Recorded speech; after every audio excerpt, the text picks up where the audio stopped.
The morning Nora Calloway found it, she almost didn't stop. She had been driving the eastern fence line in her patrol truck since before sunup, windows down because the air conditioning had died 3 weeks ago, and the work order to fix it kept getting buried somewhere on her supervisor's desk. If you're enjoying this story so far, don't forget to hit the like button and subscribe. Drop a comment telling me where in the world you're watching from. I love hearing from you. The desert at that hour carries a particular smell, hot stone and sage, and the kind of emptiness that settles over land that has given up on rain. She'd been working the Copper Basin State Reserve for 11 years, and she knew every scar on those canyon walls, every dry wash, every crumbling rock formation that the rangers used as informal landmarks when radios failed or GPS dropped signal, which happened more often than the state liked to admit. She knew the shapes of the shadows at different times of day, which cliff faces held the heat longest, which north-facing slopes still had moisture in the soil weeks after a rain. She knew the land the way you know a house you've lived in long enough that you stop thinking about navigating it, which is why the shape in the creek bed stopped her. Not because she was looking for something, because she knew what was supposed to be there, and this wasn't it. The creek bed came into view around the second bend east of Marker 7, or what used to be the creek bed. Owens Creek had been running lower every summer for the past decade, a slow surrender that the environmental reports documented in careful language about precipitation deficits and aquifer depletion. But this summer was different. This summer it was gone entirely, the channel sitting open and exposed under the June sun like something skinned. 63 years of recorded data, and nobody had ever seen it dry from bank to bank. The cracked mud stretched wall to wall, pale gray at the center where the water had sat longest, shading into rust red toward the edges. It looked, Nora always thought, like the aftermath of something rather than the beginning. She pulled the truck to the shoulder out of habit, not for any particular reason, just the habit rangers develop of stopping to look at things that are different from the day before. She cut the engine and sat for a moment in the heat, watching a pair of ravens circle something invisible downstream. That's when she saw it. It was a shape more than anything else at first. The cracked mud had dried into a pattern of irregular polygons, the way lakebed clay does in drought, and most of what the exposed riverbed showed was exactly that, cracked, layered, monotonous. But where the center of the channel dipped lowest, maybe 60 feet from where she'd parked, there was a rectangle. A clear, deliberate rectangle with corners that the natural world does not produce on its own. 4 feet wide, 6 feet long, roughly. Flush with the surrounding mud, crusted over with the same gray-brown sediment as everything else, but underneath the crust, unmistakably geometric, unmistakably metal. Nora got out of the truck and walked toward it, boots crunching on the cracked earth. Up close, the shape didn't get more explainable. The edges were defined by a slight ridge, barely half an inch above the surrounding surface, and where the mud crust had chipped away along one edge, she could see the dull gray-green of corroded steel. She crouched and pressed 2 fingers against it. Solid. Whatever was down there had mass to it, the kind of mass that doesn't shift when you push, the kind that is attached to something underneath rather than lying on top. She pulled a pocket knife from her belt and scraped along the uncovered edge. The corrosion came away in flakes, revealing steel beneath. Old steel, pitted and oxidized, but still intact, still sealed. Her hand found a seam running along what should have been the hinge line, and following it around, she found the other 3 sides. All sealed, all flush. She tapped the center with the butt of her knife and got back a sound that was not the dull thud of mud over empty space, but the hollow ring of metal over a cavity below. There was something under there. A chamber. A box. A room. She didn't know what, but it was sealed and it was old, and it had been sitting under Owens Creek for long enough that nobody living had ever known it was there. She stood up and looked around at the empty canyon. The ravens had moved on. The only sound was the faint percussion of her own pulse. She took photographs. 22 of them, from every angle, close-ups of the hinge line and the corroded edge, wide shots showing the location relative to the canyon walls and the marker posts on the bank. Then she drove back to the ranger station and wrote it up in a field report that she left on Pete Hargrove's desk before he arrived at 8. By 10 o'clock, she had her answer. Pete was a man who had spent 28 years in state land management building an impregnable confidence in his own judgment, which he expressed primarily by making everyone around him feel stupid for asking questions he had already decided were not worth asking. He was in his late 50s, broad across the middle, with the kind of tan that comes from standing outside at events rather than actually working the land. He read her report without looking up, set it back on the desk, and reached for his coffee. "Old culvert," he said. "Or maybe an old water diversion panel. The creek's been managed at various points over the decades. Whatever's down there, it's infrastructure. Leave it alone. We've got a maintenance crew coming through in September. If it's a hazard, they'll flag it." Nora stood in his office doorway and said nothing for a moment. She'd learned that Pete's decisions carried a 7-second buffer during which additional information could sometimes redirect him, but only if delivered without any visible challenge to the decision already made. "The steel looked older than any of the diversion work," she said, "and the seam pattern looked more like a hatch than a panel. If there's a cavity underneath, we've got 3 trail washouts from last week's storm," Pete said, still not looking at her. "We've got a fence breach at the south boundary, and we've got a campsite reservation dispute that's become a liability concern. If you want to go chip at something shiny in a dry creek bed, do it on your own time." She left his office and went back to her truck and sat in it for a moment before starting the engine. Through the windshield, she could see Pete at his desk through the window, already looking at something else, already past the conversation, the way people who have already decided move on from things they've dismissed.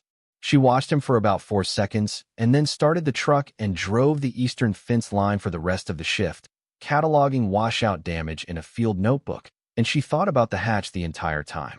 The field notebook entry for that day was thorough and accurate. She documented every washout, every displaced trail marker, every section of fence that needed attention.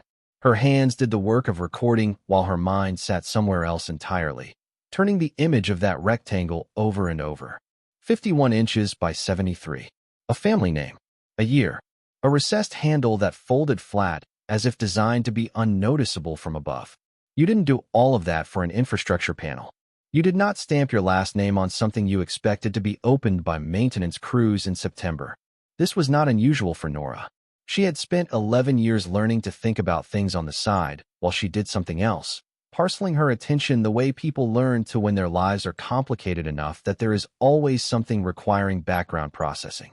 The divorce from Marcus 2 years ago had added a permanent layer to this, the constant low hum of logistics and anxiety that single parents carry whether they want to or not. Before Marcus left, she had managed to keep most of her thinking sequential. After, everything ran simultaneously. The cost of Eli's school supplies alongside the check engine light on the truck, alongside the water bill, alongside whether she had remembered to call her mother back, alongside the crack she'd noticed in the front step and needed to fix before winter. She and Marcus had met in their early 20s, when she was still finishing her environmental science degree and he was working construction management for a developer outside of Flagstaff. They had seemed, for a while, to want the same things. Outdoor life. Quiet evenings. A place with land around it. Children eventually. She had taken the ranger position in Copper Basin when Eli was 2, and for a few years the government housing on the reserve's edge had felt like exactly what they'd hoped for.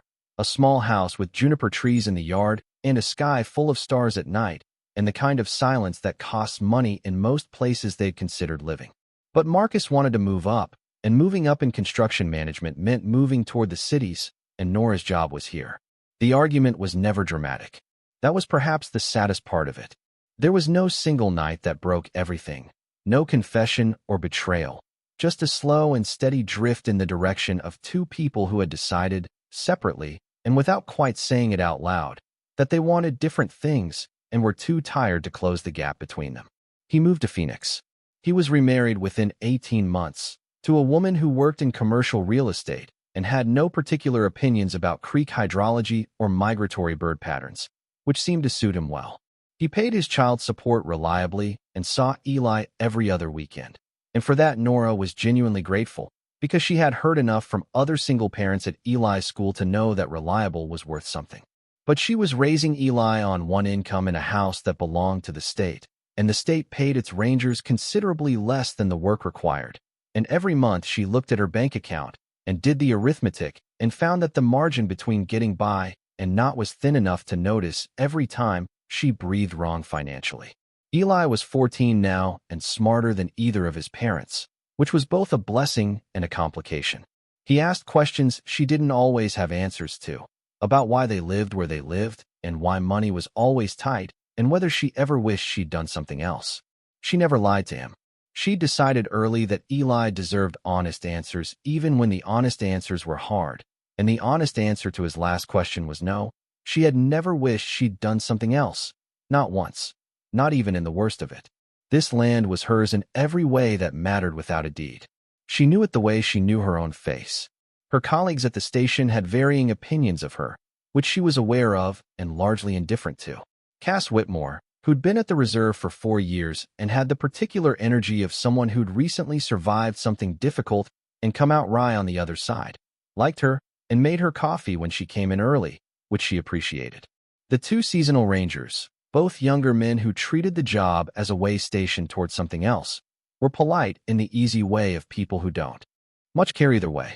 And then there was Pete. Pete's opinion of Nora was not complicated. She was good at the physical work of the job, reliable in a crisis, and relentlessly difficult about anything that required adjusting a plan already made. In his view, her habit of noticing things and then pursuing them past the point he'd indicated was sufficient was the trait of someone who didn't understand the scope of her own role. He wasn't hostile exactly. He was dismissive in the particular way of supervisors who have confused their own comfort with objective efficiency. She had learned not to need his approval. She hadn't always known how to do that. In her 30s, his opinions had landed on her with real weight, the way the opinions of people in authority do when you're still figuring out how much of your self-worth you want to outsource. By her early 40s, she'd stopped outsourcing it. She did her job. She did it well.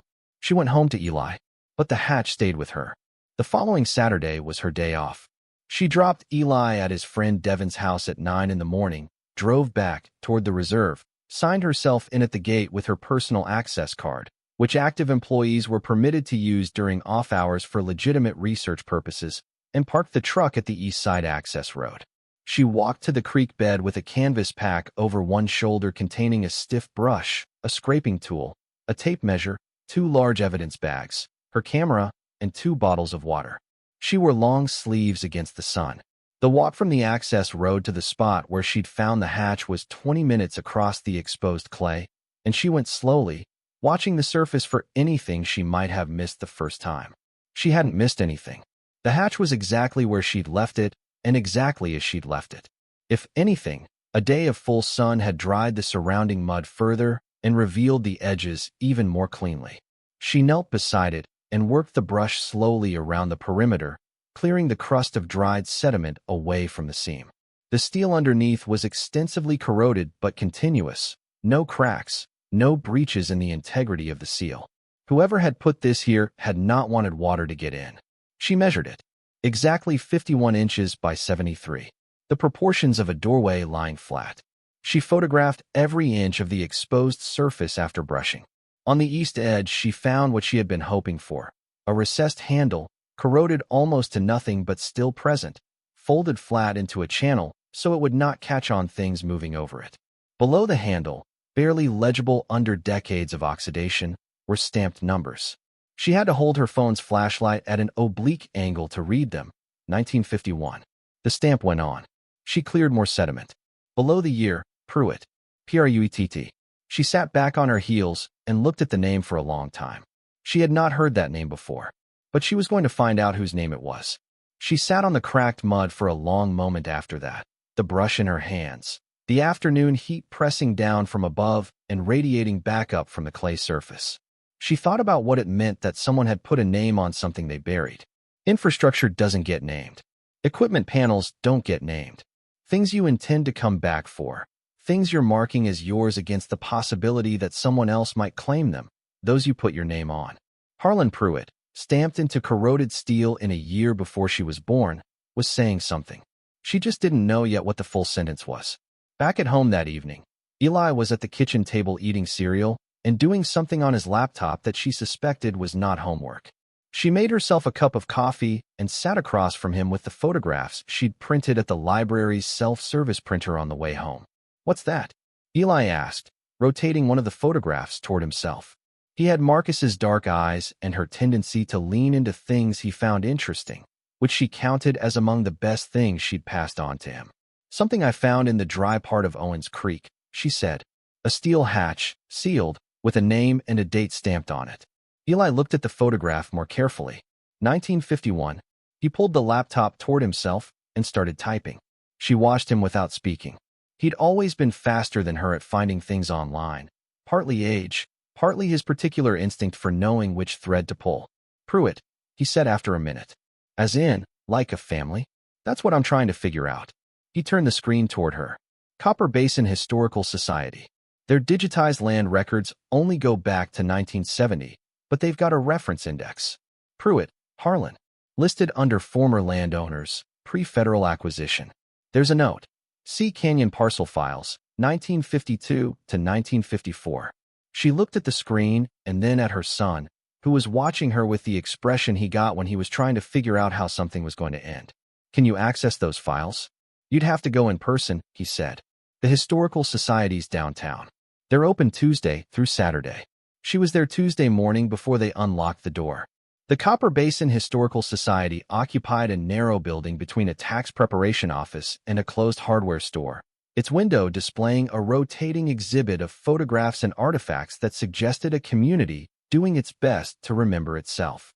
The archivist on duty was a woman in her late 60s named Meredith Foss, who had the compact efficiency of someone who decided decades ago to know everything about one subject and had followed through completely.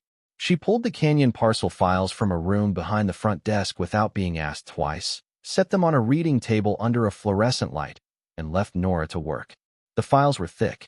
Carbon copies of land surveys, purchase agreements, correspondence between the county and a department identified only as Federal Land Management Division, and nested inside all of it, the original deed records for parcels that had been absorbed into the Federal Reserve in the early 1950s.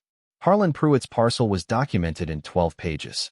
He had owned 73 acres in the Lower Canyon, land that had been in his family since his grandfather homesteaded it in 1908. The deed was clear. The improvements were itemized: a house, a workshop, a well, 2 outbuildings, fencing throughout. The 1950 land assessment valued the parcel at $18,400, which in the early 1950s was a meaningful sum for land in that part of the country. Not rich land, but real land. A family's life and acreage. The federal acquisition documents started in 1952. The government had identified the Lower Canyon parcels for inclusion in the new reserve, and acquisition letters had gone out to 11 landowners in the area.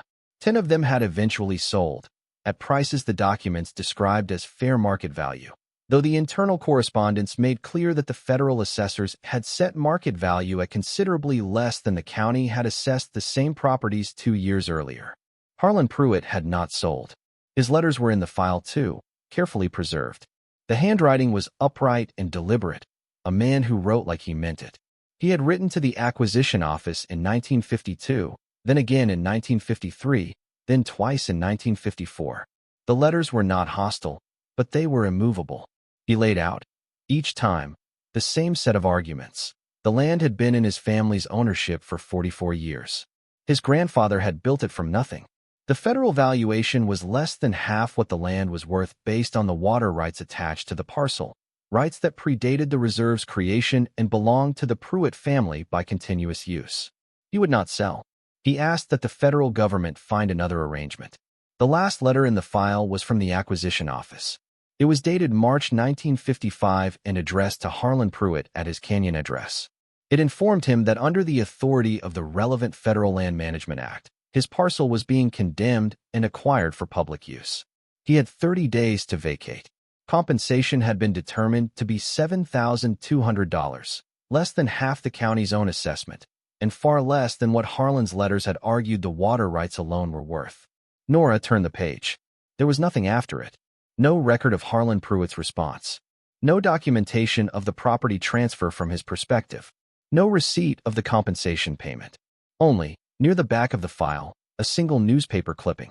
The date was June 1955. The headline read, "Copper Basin Man Loses Canyon Property in Federal Action." The short article mentioned Harlan Pruett by name, noted his resistance to the acquisition, and ended with a brief line that she read twice. Mr. Pruett could not be reached for comment at press time. Attempts to contact him at his former canyon address were unsuccessful. Former canyon address. By June 1955, the government considered the address former, and Harlan Pruett could not be reached. She gathered her notes, thanked Meredith Foss, and stood to leave. Then she stopped. Meredith was back at her desk sorting a stack of donated photographs. Nora asked, "Do you know anything about what happened to the families that sold out? Where they went?" Meredith set the photographs down and thought for a moment. "The Wellers went to Phoenix," she said. "The Harmon family split up, I believe." She paused. "The Pruett man, I know he's in here somewhere else. Hang on." She disappeared into the back room again and came out with a thinner folder. "Church records," she said, handing it over.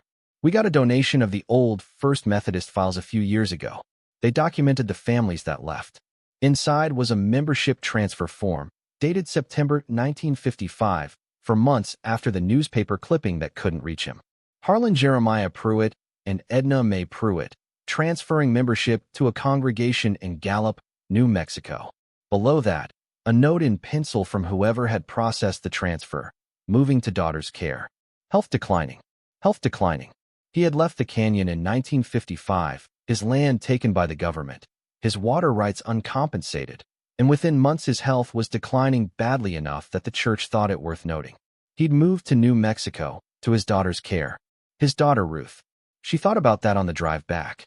A man forced off land his grandfather had homesteaded, paid a fraction of its worth. His water rights ignored entirely. His letters answered with condemnation papers. And somewhere between the final letter and the church transfer form, he had sealed something in a concrete shaft under Owens Creek and stamped his name on the steel over it. The year 1951 on the hatch meant he'd built the chamber before the acquisition letters started arriving, which meant he had been thinking about this, had been planning for a version of the future in which he might need to protect something underground. He had known they were coming before they sent the first letter. That thought sat in her chest with unusual weight as she turned onto the reserve access road. If you're hooked on this story, make sure to subscribe and turn on notifications so you never miss an upload. Your support means everything and helps me bring you more emotional stories like this one. The question of what to do with what she'd found sat in her chest through the rest of that week with the particular weight of things that don't fit cleanly into any category you already have. It wasn't nothing. Pete had been wrong about that. An old culvert didn't have a family name stamped on it with a year. An infrastructure panel wasn't sealed against water intrusion with the specific care she'd observed along that hatch's seam line. Whatever Harlan Pruett had put down there in 1951, a year before the federal acquisition letters started arriving, he'd put it there with the intention that it would still be there later. He was thinking about later. He was thinking about what he might need to protect. She went back to the Historical Society twice more that week, and Meredith Foss, who had warmed considerably once she understood that Nora was actually trying to understand something rather than just skimming for a trivia answer, pulled additional materials without being asked. There were property tax records, which showed Harlan Pruett paying taxes on the canyon parcel through 1954, with no record of delinquency. There was a voter registration from 1948. A marriage record, Harlan Jennings Pruett and Edna Mae Tolliver, married July 12, 1938, in the county seat. A birth record, one daughter, Ruth Alma Pruett, born April 2, 1941. He had a wife and a daughter. Nora found herself building a picture from documents the way she built pictures of terrain from topographic maps, filling in the elevation changes between the data points with educated inference. Harlan Pruett was somewhere in his late 30s or early 40s when the federal acquisition letters arrived. He had a wife, a teenage daughter, 73 acres of family land with water rights attached, and he was being told to leave for less than half of what he believed it was worth. He refused, multiple times, in careful and articulate letters that made his reasoning plain. And then, at some point between the last letter and the June 1955 newspaper article that couldn't reach him, he built or reinforced a steel hatch in the bed of Owens Creek, sealed it, and stamped his name on it. She thought about the water rights. The letters he'd written were specific about this.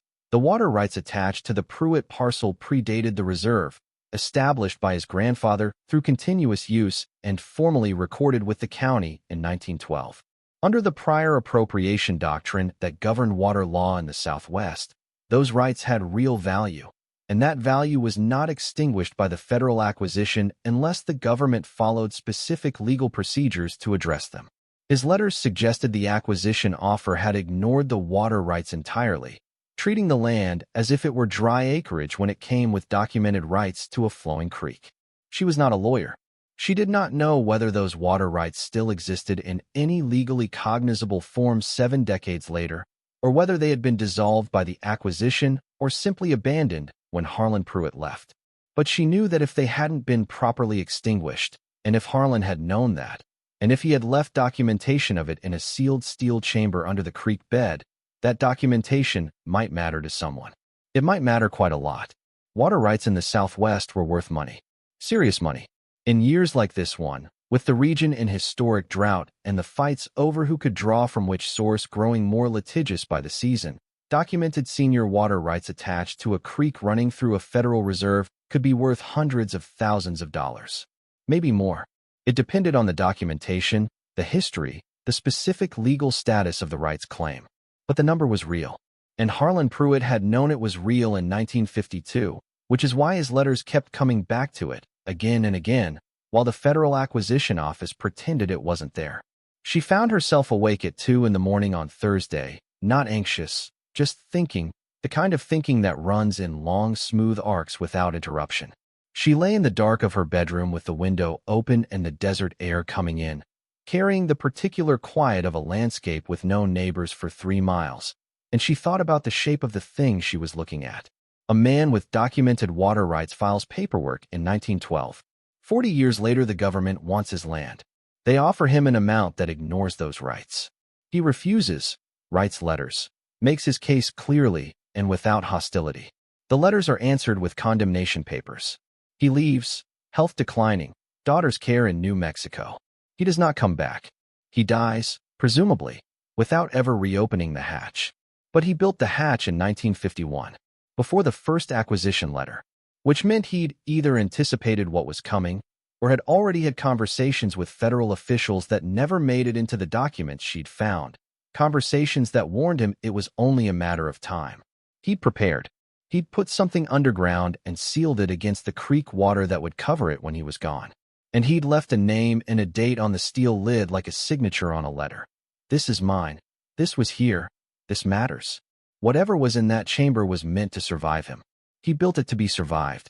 On Thursday evening, she called Cass, who was off duty and sounded like she was cooking something. I need to tell you something, Nora said, and then she told her everything.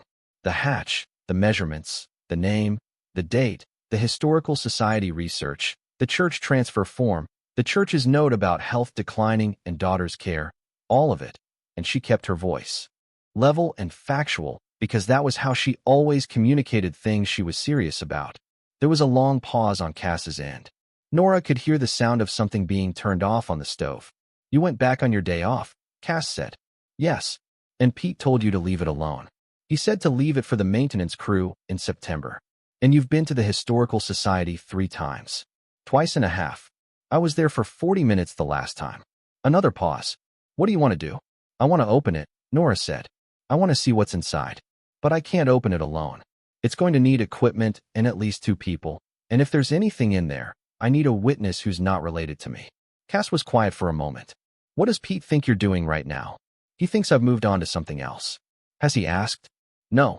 Cass made a sound that might have been a sigh or a laugh. Saturday, she said. I'll tell Bram I'm helping you with a fence repair. Bram was her husband.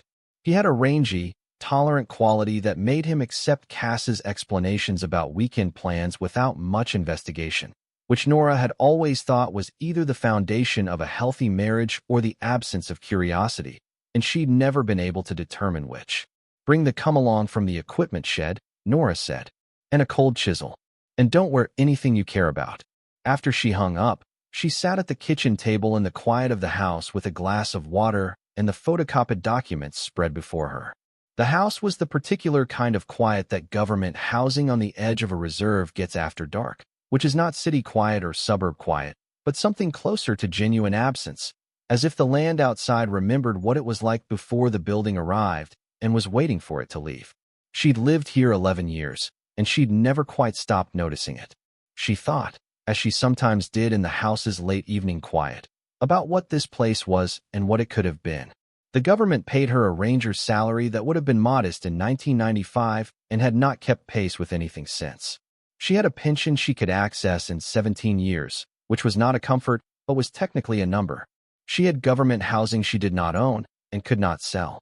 She had a truck that needed an air conditioning repair she hadn't scheduled yet, because the deductible on her benefits plan had climbed again this year, and she was conserving the discretionary money for Eli's fall semester supplies. She did not think of herself as someone hard done by. She had chosen this work and gone on choosing it every year for 11 years, and she would choose it again tomorrow.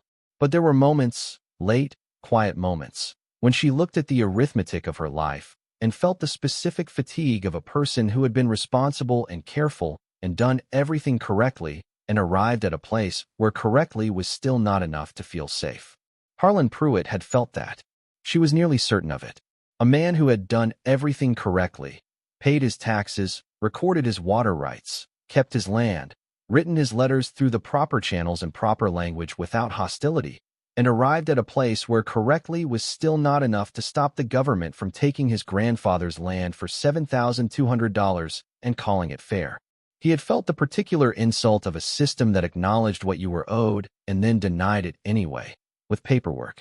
She looked at the copy of his 1953 letter, the second one, the one where his argument about the water rights was most fully developed. He'd written it in the kitchen of a house that no longer existed, probably, at a table that had been sold or left behind. She wondered if he had known then that the letters weren't working, whether the careful, deliberate quality of his handwriting was the effort of a man who still believed the system could be reached by a reasonable argument, or whether it was the effort of a man who knew it couldn't and was building a record anyway, building evidence that the wrong had been committed and he had said so and nobody had listened. That was what the hatch was, she thought. Not just a hiding place. A record. Whatever was down there, it was Harlan Pruett's evidence that something had been taken from him and that he had known its value, even if the people taking it refused to acknowledge it. She gathered the documents into a folder and set them on the bookshelf beside the door, where she kept things she needed to remember. Then she went to tell Eli what was happening Saturday. She showed Eli the full research that night, spread out on the kitchen table, the photocopied documents and her handwritten notes and the photographs of the hatch. He sat across from her and read everything in the systematic way he'd developed for things he genuinely wanted to understand, not skimming, not jumping to the end, starting at the beginning and working through it. She watched him read and thought, not for the first time, that his capacity for stillness while absorbing something difficult was one of the qualities she admired most in him and could not entirely claim credit for. Some of it was just him. That water rights thing, he said when he'd finished. He was looking at the letter Harlan had written in 1953, the second one, where the argument about the water rights was most fully laid out. If those were never legally terminated, wouldn't they still be on record somewhere? Theoretically, yes, she said. But I don't know enough property law to know what form they'd be in now, or whether the federal acquisition superseded them regardless. Eli was quiet for a moment, his eyes moving across the letter again. His grandfather homesteaded it in 1908, and the water rights were recorded in 1912. That's a long time for something to just disappear because the government didn't want to pay for it. People's things disappear all the time because the government didn't want to pay for them, she said. That's most of history. He looked up at her. That's a pretty bleak thing to say. I know, she said, but it's also why what Harlan did matters. He didn't just accept it. He built something. He left evidence. Eli looked back at the photograph of the hatch. The name stamped on it. His name. Like signing a letter. Exactly like that, she said. He considered this for another moment. Then, you think whatever's down there is worth something. She had been thinking about how to answer this question since Tuesday morning at the Historical Society. She chose honesty, which was always her default with Eli, even when the honest answer was complicated. I think the water rights documentation alone could be worth something in a legal sense if the rights were never properly extinguished. Water law in this part of the country is serious business right now. Senior water rights with documented history going back to 1912. She paused. I need a lawyer to tell me what that means in 2025. But I don't think it means nothing. Could I come Saturday? She had been expecting this. He was 14, which was old enough to be present for something serious and young enough that she felt the weight of what he might see. But he was also Eli, which meant that he would understand more than she showed him and be bothered more by being excluded than by whatever the hatch contained. "You can come," she said. "But if Pete finds out, he finds out from me, not from you. You don't lie for me. If someone asks, you tell them where you were." He nodded once. "Same way you told me not to lie for you when you were late to that thing at school." "Same way," she said. They were at the creek bed by 8 on Saturday morning, all three of them, Nora and Cass and Eli, carrying the equipment from the truck in 2 trips because the come-along was heavy and the cold chisels and the breaker bar clanked when they walked. The sun was already strong over the canyon rim, throwing hard shadows west across the cracked clay. A pair of canyon wrens worked the cliff face on the far bank, spiraling upward in that falling leaf pattern they use, calling their bright, cascading song into the dry air. The creek bed felt different with other people in it. She'd been here so many times alone that she'd stopped registering the particular strangeness of the space. The way the exposed clay held the impression of the water that used to run over it. The waterline stains visible on the canyon walls 10 feet above where they stood, marking the ordinary level of the creek through all the seasons it had run before this one. With Cass and Eli moving across the cracked surface beside her, the strangeness came back. They were standing in the middle of what should have been water. The land was showing them something it had hidden for 60 years, opening up like a fist unclenching. Cass crouched beside the hatch and studied it without speaking for a long time. Then she looked at Nora. "You're sure this isn't infrastructure?" "I've never seen infrastructure with a private name stamped on it," Nora said. Cass ran her thumb along the seam. "The corrosion surface only." She pressed the seam with her thumbnail. "This has been protected somehow. The corrosion should be worse after 70 years of creek water. Unless it was sealed from inside too." Nora had thought the same thing. If the hatch had been sealed from inside as well as outside, it meant someone had gone in and then arranged for the inside of the chamber to be protected. That level of deliberateness was not casual. That was someone thinking about decades. Eli had taken a position slightly upstream where he could see the whole hatch without being in the way, and he was watching with the stillness he could produce when something genuinely held his attention. He had her habit of observation, she'd always thought. The inclination to be still and take things in before deciding what to do about them. Cass attached the come-along's hook to the recessed handle, which they had to clean further with the wire brush to get a secure purchase. The handle itself was stiff, seized with corrosion, and Cass worked it carefully with penetrating oil they'd brought, back and forth in small arcs, for nearly 20 minutes before it moved a full half-inch on its own. "There's give in it," Cass said. "The seam's intact. If we pop the seal, we should be able to work it up." The cold chisel went into the seam at the east edge, the end opposite the hinge line they'd identified. Nora struck it with the breaker bar in short, controlled taps, working around the perimeter, feeling the seal give in increments. She could hear the change in sound as she worked, the dull clink of metal on metal shifting to something slightly more resonant as the adhesion of decades broke. She was 3/4 of the way around the perimeter when the hatch moved. Not much. Half an inch. Maybe 3/4. But it moved upward on the hinge side, fractionally, enough to break the plane of the surrounding surface. The seal was breaking. Whatever had been compressed against the frame for 7 decades was releasing now, and the sound it made was not dramatic. It was almost nothing. A faint exhale, like a held breath finally let out. A smell came with it. Not rot. Not the sulfur smell of decomposition. Not anything she could immediately categorize. It was dry and metallic and something else underneath, something she associated with the inside of old buildings that had been closed for a long time, mineral and still and airless. The smell of a space that had not communicated with the outside world in a very long time. Eli's voice came from upstream. "What does it smell like?" Nora was still crouched over the hatch, hands on the breaker bar, staring at the half-inch of darkness visible along the east edge. She hadn't answered him yet because she hadn't worked out how to describe it.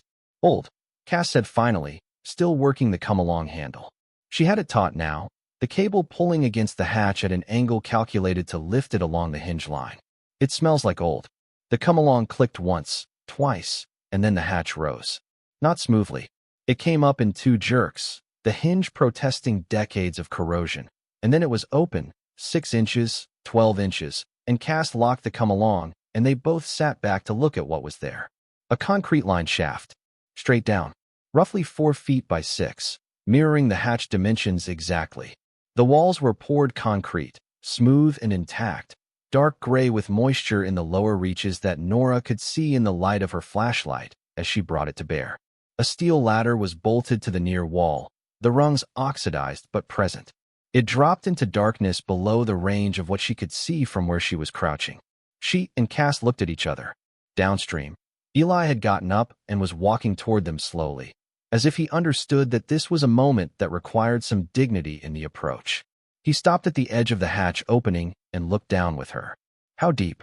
he asked. "Can't see the bottom from here," she said. 10 feet. Maybe 15. He was quiet for a moment, looking at the ladder. She could see the arithmetic running in him the same way it ran in her, the calculation of what this was and what it could mean, and whether what they were standing at the edge of was the beginning or the end of something. Then he looked at her with those dark eyes that always told her exactly how much he was calculating before he said anything. "We're going down, aren't we?" he said. It wasn't quite a question. She looked back into the darkness below, the concrete walls and the old ladder, and the smell of sealed decades rising past her face like breath from a long sleep, and she said yes. But not today. Today they needed to think. Today they needed to understand what they had found and who it had belonged to, and what it meant that a man named Harlan Pruett had sealed this shaft in 1951 and then been forced off his land 4 years later and had never, as far as Nora could find in any public record, come back to open it again. They needed to find Ruth. And they needed to find a lawyer who understood water rights law in the Southwest. And they needed to do both of those things before Pete Hargrove noticed that the field report about infrastructure in the dry creek bed had not been followed up by the quiet non-event he was expecting. Today they lowered the hatch back into place, carefully, letting the come-along down in controlled increments until the steel rested in its frame again. The seal broken now, but the hatch closed. They repacked the equipment. They walked back across the cracked clay to the truck, 3 of them, single file, and Nora was last, and she looked back once at the spot where the rectangle was no longer visible in the surrounding surface, just another patch of dried mud in a dry creek bed, and she thought about Harlan Pruett standing at this creek bank in 1951, a year before the letters started arriving, sealing something away with his name on it and his year. She thought he expected to come back, and then he didn't. And whatever he'd left down there had waited in the dark for 70 years, through 7 decades of Owens Creek running over it, through the changing of the seasons and the governments and the family names on the surrounding land, waiting with the patient indifference of sealed things, waiting for a year when the water would stop and someone would look down and see the shape that the natural world does not produce on its own. She thought about Harlan Pruett driving away from this canyon in 1955 with $7,200 in federal compensation money and a daughter who was 14 years old, the same age Eli was now, and whatever he couldn't bring and couldn't sell and couldn't surrender, sealed 40 feet underground in a creek he'd known all his life. He had built it for Ruth. She understood that now with a certainty she could not quite explain. The hatch was not a hiding place in the way of a man concealing something from people looking for it. It was a vault in the way of a man setting something aside for someone who wasn't ready for it yet. He'd built it the year before the letters started, which meant he'd been watching the horizon for a long time, seeing what was coming, preparing for the version of events in which the government took his land and left him with too little money and a daughter who would grow up knowing her grandfather's claim had been denied. He'd built it for her. He just hadn't lived long enough to tell her where it was.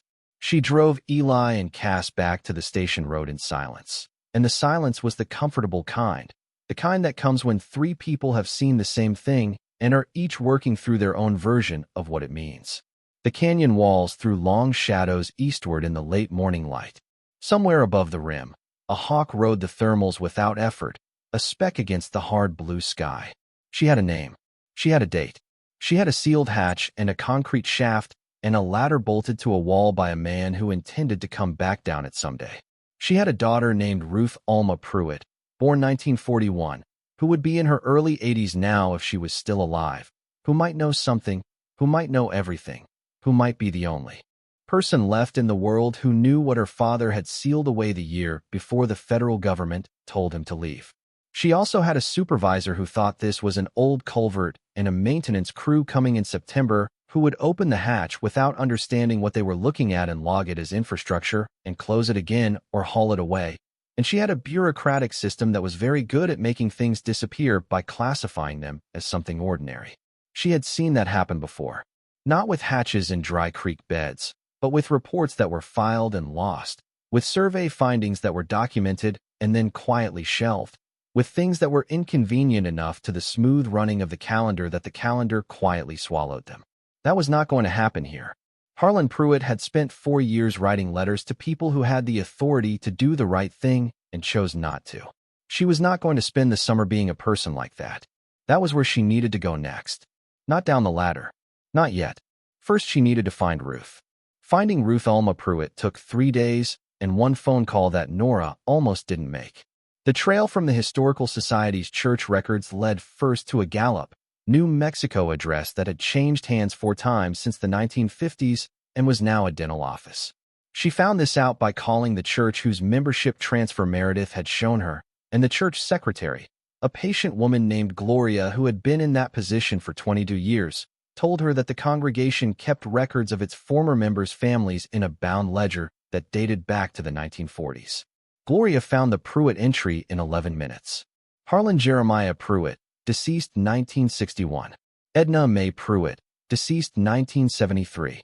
Daughter Ruth Alma Pruett, married 1964, listed under married name, Ruth Alma Delaney. Last known address, a street in Albuquerque. Ruth Delaney. She had a different last name, and she'd been in Albuquerque, not Gallup, and she might be anywhere now, or she might not be anywhere at all, because she was 83 years old if Nora's arithmetic was correct, and 83 was old enough for the arithmetic of survival to start working against you. She started with the Albuquerque White Pages, which still existed online in a form useful enough to find current listings for people who hadn't made a particular effort to disappear. There were 3 R. Delaneys in Albuquerque. She called 2 of them, left messages, got no response. The 3rd was unlisted. She tried the county property records for Bernalillo County, found a Ruth A. Delaney who had owned a house in the northeast part of the city until 2019, at which point the property had been sold. The county records for the sale showed a forwarding address for tax correspondence, a facility called Pinion Ridge Assisted Living, east of the city. She dialed the number at 8 a.m. on a Tuesday, before her shift started, standing in her kitchen in uniform with a cup of coffee she hadn't touched yet. The front desk put her on hold for 4 minutes. Then a woman's voice came on, clear and sharper than Nora had expected, with the particular directness of someone who had spent a lifetime dealing with people who underestimated them. "This is Ruth Delaney." "Who is this?" Nora had rehearsed the opening. She delivered it carefully. Her name, her title, her 11 years at Copper Basin State Reserve, and then the thing she had found in the dry bed of Owens Creek. The silence on Ruth's end lasted long enough that Nora checked twice to make sure the call hadn't dropped. Then Ruth said, "The creek dried up?" "Yes, ma'am. Completely dry. First time in recorded history. And you found the hatch." "I found it 2 weeks ago," Nora said. "Your father's name is stamped on the steel. And the year 1951. Another silence. Longer this time. When Ruth spoke again, the sharpness in her voice had not gone anywhere, but underneath it was something that sounded like the particular quality of a person trying to hold themselves together across a distance they hadn't expected to travel. "My father told me about it," she said. "Once. The summer before we left. He told me there was something under the creek he'd built to keep safe. He said if anything happened, if they made us leave and things got bad, there was something under the creek for me. He made me memorize the location. The creek bend east of what he called the Split Rock, 60 feet upstream from the Big Juniper on the south bank." Nora had her eyes closed now. She could see the Split Rock. It was marker 7 on her patrol route. She'd parked beside it 43 times in the last 2 weeks. "He never told you what was inside." "No. He got sick that winter. By the time I understood he wasn't going to recover, it was already too late for him to go back. The land wasn't ours anymore. And I was 14. There was nothing I could do about it." Nora opened her eyes. She sat down at the kitchen table. She hadn't planned on sitting down, but her legs had made the decision. "Do you know what he might have put in there?" Ruth was quiet for a moment. "I know what he was worried about," she said. "He spent 2 years writing letters to the federal office about the water rights on our land. He believed those rights were worth more than the land itself, and he had a lawyer in Flagstaff who agreed with him. The lawyer wrote him a letter in 1950 saying the water rights had never been properly entered into the federal valuation and that if it ever came to a legal dispute, he believed they could be worth between $40,000 and $60,000. Nora heard herself exhale. $40,000 to $60,000 in 1950 it was a great deal of money, yes. My father said if he couldn't fight the acquisition directly, he was going to make sure the documentation survived him. He didn't trust lawyers enough to leave the papers with anyone. He didn't trust banks. He believed in building things that lasted. She paused. I always assumed the hatch was covered by the creek. I assumed the water would have gotten in eventually. 70 years is a long time for a sealed space. He sealed it from the inside too, Nora said. Whatever he used, it worked. The steel is corroded on the outside, but the seam integrity is intact. We cracked the seal last Saturday. The shaft is concrete-lined and dry. The ladder is still in place. Ruth made a sound that was not quite a word. Then, you haven't gone down yet. No, I wanted to reach you first. This isn't mine. Whatever is in there belongs to your family. The silence that followed was the longest one yet.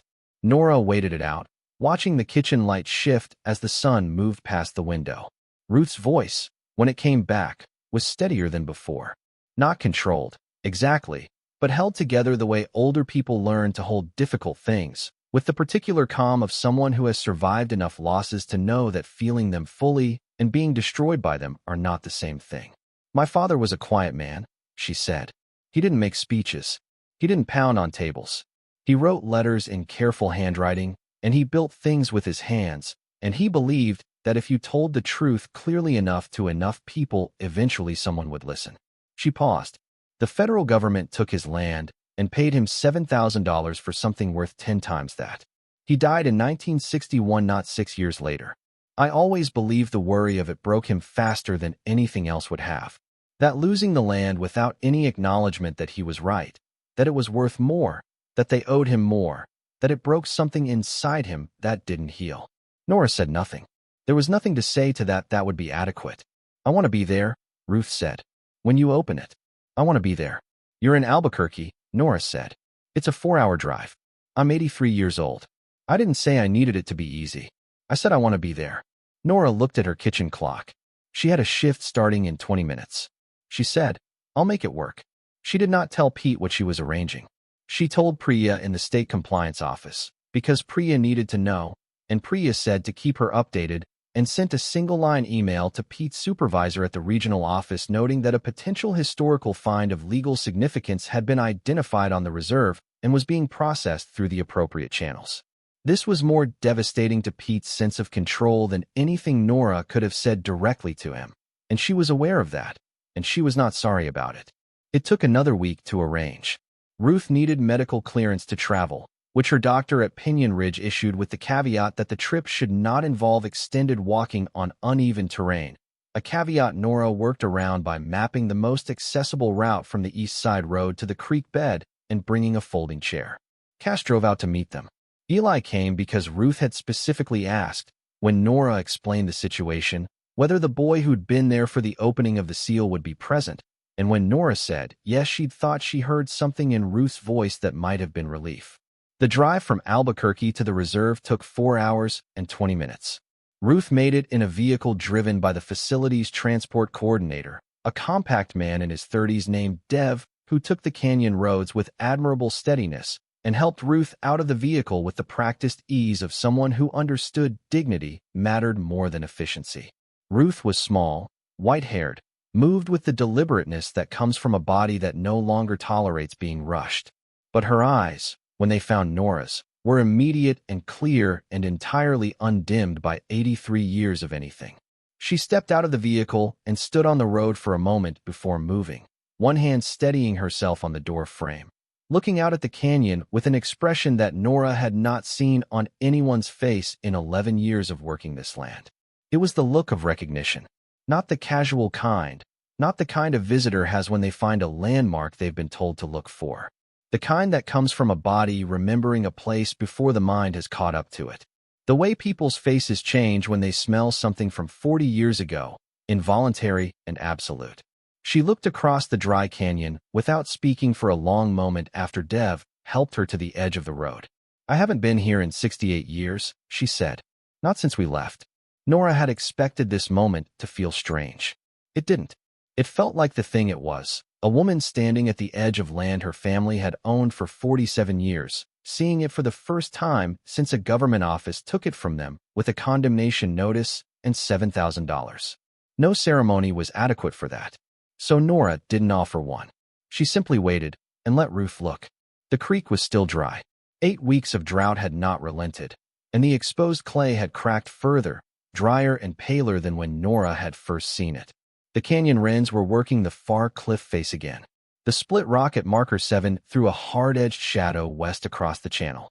Ruth found the rock on her own, without being told which one it was. She stood at the edge of the road looking at it for a long moment. Then she looked at Nora. He used to say the split rock marked the beginning of our land, she said.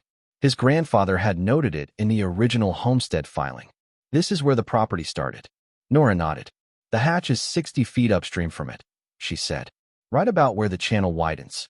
They moved slowly to the creek bed, Nora and Cass carrying equipment, Eli carrying the folding chair, Dev walking with Ruth at a pace that covered the cracked clay without hurrying. When they reached the spot, Nora set the chair in the shade of the East Canyon wall and Ruth sat in it and looked at the hatch, which was visible now with the earlier brushing she'd done, the rectangular shape clean against the surrounding clay. Ruth reached out one hand toward it without touching it. Her hand stayed suspended for a moment, then lowered to her knee. He built this himself, she said. He and a man named Torres who helped him sometimes. I remember the summer he was working on it. I was 10 years old. He told me he was putting in a drainage improvement. I remember thinking that was a strange project since the creek wasn't prone to flooding. Now I understand he didn't want me to know what it was in case someone asked me. He was protecting you, Eli said. He was standing to Ruth's left, close enough to be present without crowding her. He'd been quieter today than Nora had ever seen him. Ruth looked at him for a moment with an expression Nora couldn't quite categorize. Yes, she said. That's exactly what he was doing. They had better equipment this time. A battery-powered impact driver with the right bit for the corroded bolts, better lighting, safety rope. Cass worked the hatch open in 15 minutes, the seal already broken from the previous attempt giving way cleanly, the hinge protesting less than before. The shaft opened to the morning air, and the smell came again, that dry mineral airlessness that carried its own particular quality of preserved time. Nora clipped her headlamp on and put the safety rope through her harness. She tested the top rung of the ladder with 2 full-body pushes before committing weight to it. The steel held. She looked down. The shaft was deeper than the 15 feet she'd estimated. More like 20. She descended slowly, testing each rung before trusting it, her headlamp cutting a bright circle through the darkness below. The concrete walls were smooth and dry, exactly as she'd noted before. Halfway down, she became aware that the air was not merely still but actively different, as if the temperature had dropped 5 degrees without getting cold, and the smell had changed slightly from mineral to something older and drier still. She reached the bottom and stood in it. The chamber was larger than she'd expected, 12 feet by 8, the ceiling a few inches above her head, the whole space built from poured concrete, the floor flat and level, the walls straight. Steel shelving ran along 2 walls, floor to ceiling, the supports bolted directly into the concrete. The shelving held objects wrapped in oilcloth, carefully spaced, some in steel boxes of various sizes, some in cylinders that looked like architectural drawing tubes, but sealed at both ends with threaded caps. On the floor near the foot of the ladder, 3 wooden crates, low and long, steel-banded, each with a padlock that was brown with surface rust but present. Along the far wall, at eye level, attached to the concrete with 4 bolts, a steel plate, roughly 12 inches by 8, with text engraved on it in careful block letters. She moved toward it and read. This vault was built by Harlan Pruett in the year of our Lord 1951 on land belonging to his family since 1908 by the right of his grandfather Thomas Elias Pruett, who homesteaded it in good faith and recorded his water rights in this county in the year 1912. The contents of this vault are the property of the Pruett family and their heirs in perpetuity. If this land has been taken or sold without the fair valuation of these water rights, then what is contained herein is the evidence and the remedy. For my daughter Ruth. Nora stood in the bottom of the shaft, and read it twice. She did not call up to the others. She stood in the silence of the sealed space and let the words settle the way the words of a man dead for 63 years deserve to settle when someone finally reads them.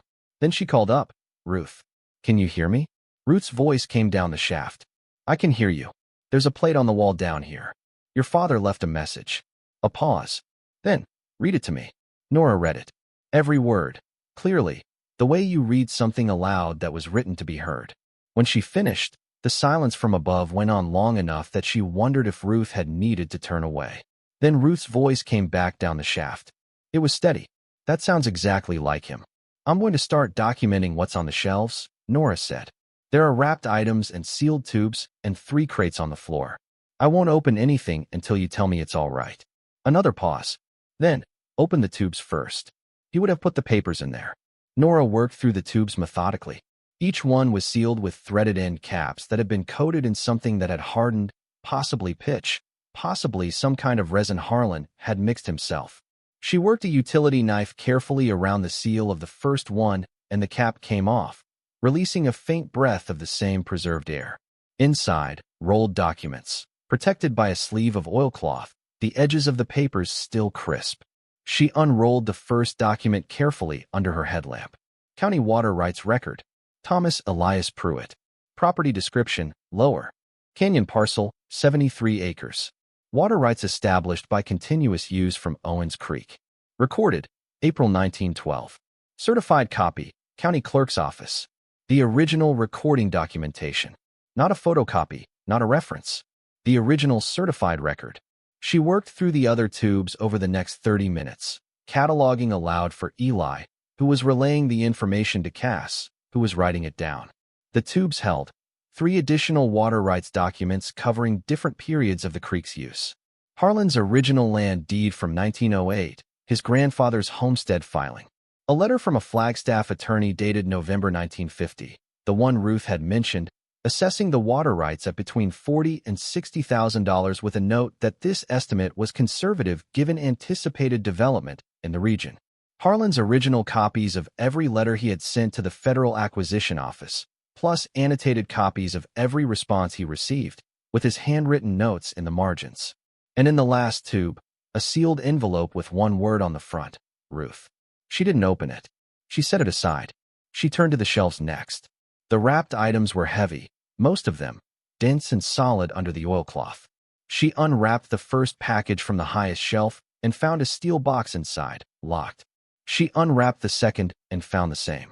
There were 14 such packages, all steel boxes of varying sizes. She photographed each one in place before moving anything, then passed each one up through the hatch to Cass, who logged and stacked them on the clay surface above. On the second shelf, mixed between the steel boxes, she found something she hadn't expected. 3 leather-bound books, each wrapped individually in oilcloth, each sealed inside its own sleeve of the same resin material that had coated the tube caps. She unwrapped the first one carefully. The leather was dry but intact, the pages crisp. The handwriting inside was Harlan's. She knew it immediately from the Federal correspondence copies. The date on the first entry, March 14, 1948. His journals, 3 of them, spanning from 1948 through what she could see, without reading them in detail, was sometime in 1955. The years of the letters, the years of the fight, the years she'd been trying to reconstruct from public records and church documents and a newspaper clipping that couldn't reach him for comment. All of it, in his own words, from the inside. She held the third journal for a moment before passing it up. The last entry would be in 1955, the year they left, the year his health was declining, the year he sealed this shaft with everything he wanted to survive him and drove away from land his grandfather had homesteaded and never came back. She set it on top of the stack for Cass to document and kept moving. The 3 wooden crates on the floor were different. She crouched beside the nearest one and examined the padlock. The hasp was rusted, but the lock body was solid. She didn't force it. She climbed the ladder and told Cass to hand down the bolt cutters. It took her 3 attempts to get the bolt cutter's jaws properly seated on the padlock shackle. When it cut, the sound was sharp in the enclosed space, a clean crack that echoed off the concrete walls. She lifted the lid. The inside of the crate was lined with oilskin. Nested in the oilskin were coins. Gold coins, dozens of them, arranged in cloth rolls, each roll sealed at both ends with wax. She picked one up and unrolled it carefully. American Double Eagle $20 gold pieces, pre-1933, the kind of coins that had been recalled by the government during the Depression and melted down, except for the ones people hid or kept or passed to their children with the specific intention of keeping them outside the reach of any system that might try to take them back.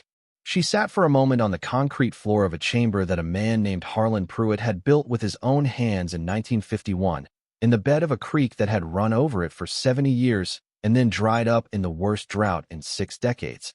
And she understood that what she was looking at was not just coins. It was a life's savings converted to the most durable form a man who didn't trust banks could find. Pre-Depression gold coins that the government had tried to recall and failed to collect from everyone.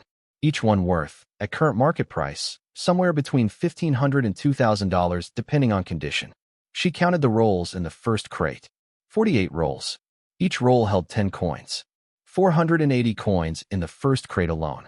She did not immediately calculate what that meant. She climbed the ladder. When her head cleared the top of the shaft, Ruth was looking at her from the folding chair, and Eli was standing at the edge of the opening, and Cass had her notebook open with 2 pages of documentation, and the morning had moved past 10 o'clock without any of them noticing. Nora pulled herself out of the shaft and sat on the edge of the opening with her legs dangling down into the darkness. "There are documents," she said. "All the originals.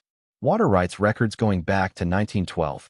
His correspondence with the federal office. The lawyer's letter." She paused. "And there's a letter for you, with your name on it." "I didn't open it." Ruth nodded once. Her hands were clasped in her lap. "What else?" "Steel boxes on the shelving," Nora said. "I don't know what's in those yet," the locks held. "And 3 wooden crates on the floor. The first one contains gold coins. Double Eagle 20s, pre-1933. There are 48 rolls of 10 in the first crate. I haven't opened the other 2. She paused, then added, "There are also 3 journals." His handwriting. From 1948 to 1955. Ruth's breath caught audibly. That was the first time since she'd arrived that her composure showed a seam. She pressed her lips together for a moment, looked toward the canyon rim, then back at Nora. "He kept journals his whole life," she said quietly. "He wrote every evening after supper. When we left, I looked for them everywhere. I thought he'd taken them, but they weren't with what we packed. I thought they were lost." She stopped. "I thought everything was lost." The canyon was quiet for a moment. A slight wind moved down from the north, pulling dust off the top of the clay surface and carrying it south in a thin veil. Cass, who had been writing steadily through all of this, looked up from her notebook. "At current spot price," she said, 480 gold double eagles would be. She did the math on her phone, her lips moving slightly. Then she stopped and looked at Nora with an expression that contained equal parts professional composure and the specific alarm of a person confronted with a number considerably larger than they were prepared for. "That's just the first crate," Nora said. Cass nodded slowly. "Just the first crate."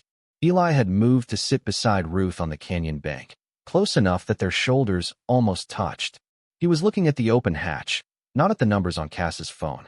He looked, Nora thought, the way he looked when he was thinking about something that wasn't the surface of the thing in front of him. "He built that down there himself," Eli said to Ruth. "With his own hands." While the letters were going back and forth, while they were telling him no, Ruth looked at him. Yes, he must have known they'd win in the end, that the government would get the land. But he still built it. "He knew," Ruth said. "He told me once that he'd known since the first letter that they would take it eventually. They had the legal authority, and we didn't have the money for a protracted fight. But he also said the law isn't the same as right, and right doesn't stop being right just because the law outvotes it." Eli was quiet for a moment. Then he said, "That's why the plate on the wall says evidence and remedy." Ruth looked at him with an expression she'd been directing at him since morning, the one Nora had been trying to categorize. She understood now what it was. It was recognition. Ruth was looking at Eli the way she'd looked at the canyon, the way a body responds to something it knows before the mind has caught up. "He sounds like you," Ruth said. Nora was aware, watching this, that something had shifted in the shape of the day. They had come here to open a hatch and document what was inside. They were doing that. But something else was also happening.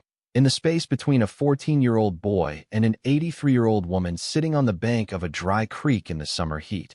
And it was something that the inventory in Cass's notebook would not capture. Ruth was watching him. He built it the year before the letter started, she said, because he already knew. He could see it coming before they officially told him. She paused. I didn't know that until just now. I always thought he built it as a response. But 1951 was before the first acquisition letter. He built it because he saw what was coming and he wanted to be ready. He was a man who prepared for the worst because he understood that hoping for better and preparing for worse were not contradictions. Eli nodded, like a ranger mapping the flood route before the storm. Exactly like that, Ruth said. Your mother does that, I imagine. It's her main thing, Eli said, and Nora, sitting on the edge of the open shaft, laughed for the first time since the morning had started. Ruth was watching him. He sounds like you, she said. Nora looked at her son, who was watching Ruth with that contained attentiveness he produced for things that mattered to him. She thought, yes, he does. The documentation and inventory took the rest of that day and half of the following one. Nora's contact in the state lands office, a woman named Priya who handled compliance reviews and had been quietly supportive of Nora through various bureaucratic tangles over the years, connected her within 24 hours with an attorney named Vincent Okafor, who practiced water rights law out of Santa Fe and had spent 15 years working cases involving prior appropriation claims in the Southwest. Vincent reviewed the photographs of the documents Nora sent him. He called back in 4 hours. I've seen a lot of prior appropriation claims, he said. Most of them come in with incomplete records, disputed dates, chains of custody that have gaps in them. He paused. What you're describing is the complete original documentation chain. The 1912 county recording. The continuous use records, the Homestead filing, the attorney's 1950 assessment, and most critically, there is nothing in the federal acquisition record indicating those water rights were ever formally extinguished. Because they weren't. The acquisition office accepted the land at a valuation that simply ignored the water rights. They were either negligent or deliberately understating the value. What does that mean legally? Nora asked. He was quiet for a moment. It means the Pruett family, or Ruth Pruett Delaney as the surviving heir, potentially holds senior water rights to a continuous stretch of Owens Creek that runs through a federal reserve. In a drought year, with water law litigation increasing across the Southwest, it means those rights have real, substantial value. How substantial? Another pause. Give me 2 weeks to research the specific legal status and comparable valuations in current case law. But I'll tell you this. The lawyer in 1950 said 40 to 60,000, and that was conservative. Water rights litigation in this region right now, with the drought conditions and the Federal Reserve's water usage record, I would not start the conversation below 2 million. Nora sat very still on the other end of the phone, and that's before we start talking about whether a case can be made for back compensation for the undervalued acquisition, he continued. That's a more complex argument and a longer timeline. But with the documentation you've described, it's not a frivolous one. She thanked him and ended the call and sat in her truck in the reserve's east parking area for about 5 minutes without doing anything, watching a lizard work its way along the top of a fence post with methodical patience. She was still sitting there when Pete Hardrose's truck pulled in beside her. He got out and came around to her window, and she could see from the set of his face that the patience he was managing was already running out. He had the expression of a man who has been blindsided by something he had specifically chosen not to see coming and who had decided the fault lay elsewhere. I got a call from someone in the state lands compliance office, he said.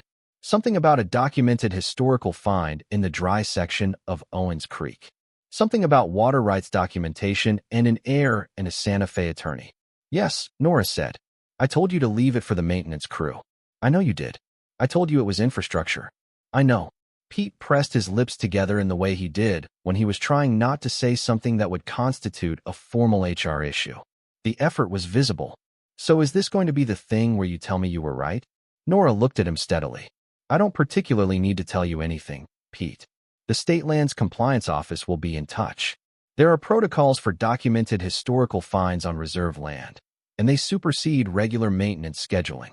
Priya's office is handling the formal notification chain. Pete stared at her. He was a man who had spent 28 years being the person who told other people what the protocols were, and the expression on his face was that of someone confronting the specific discomfort of having those protocols turned back toward him from an unexpected direction. Who authorized you to contact compliance? That should have come through me. The find was made on my personal time, Nora said. The initial contact with the attorney representing the heir was made on my personal time. The heir is Ruth Delaney, 83 years old, sole surviving member of the Pruett family who held the land before the 1955 federal acquisition. She is now engaged with legal counsel regarding documentation recovered from the site. The reserve's role going forward is a compliance matter, not a maintenance one. Pete looked at her for a long moment.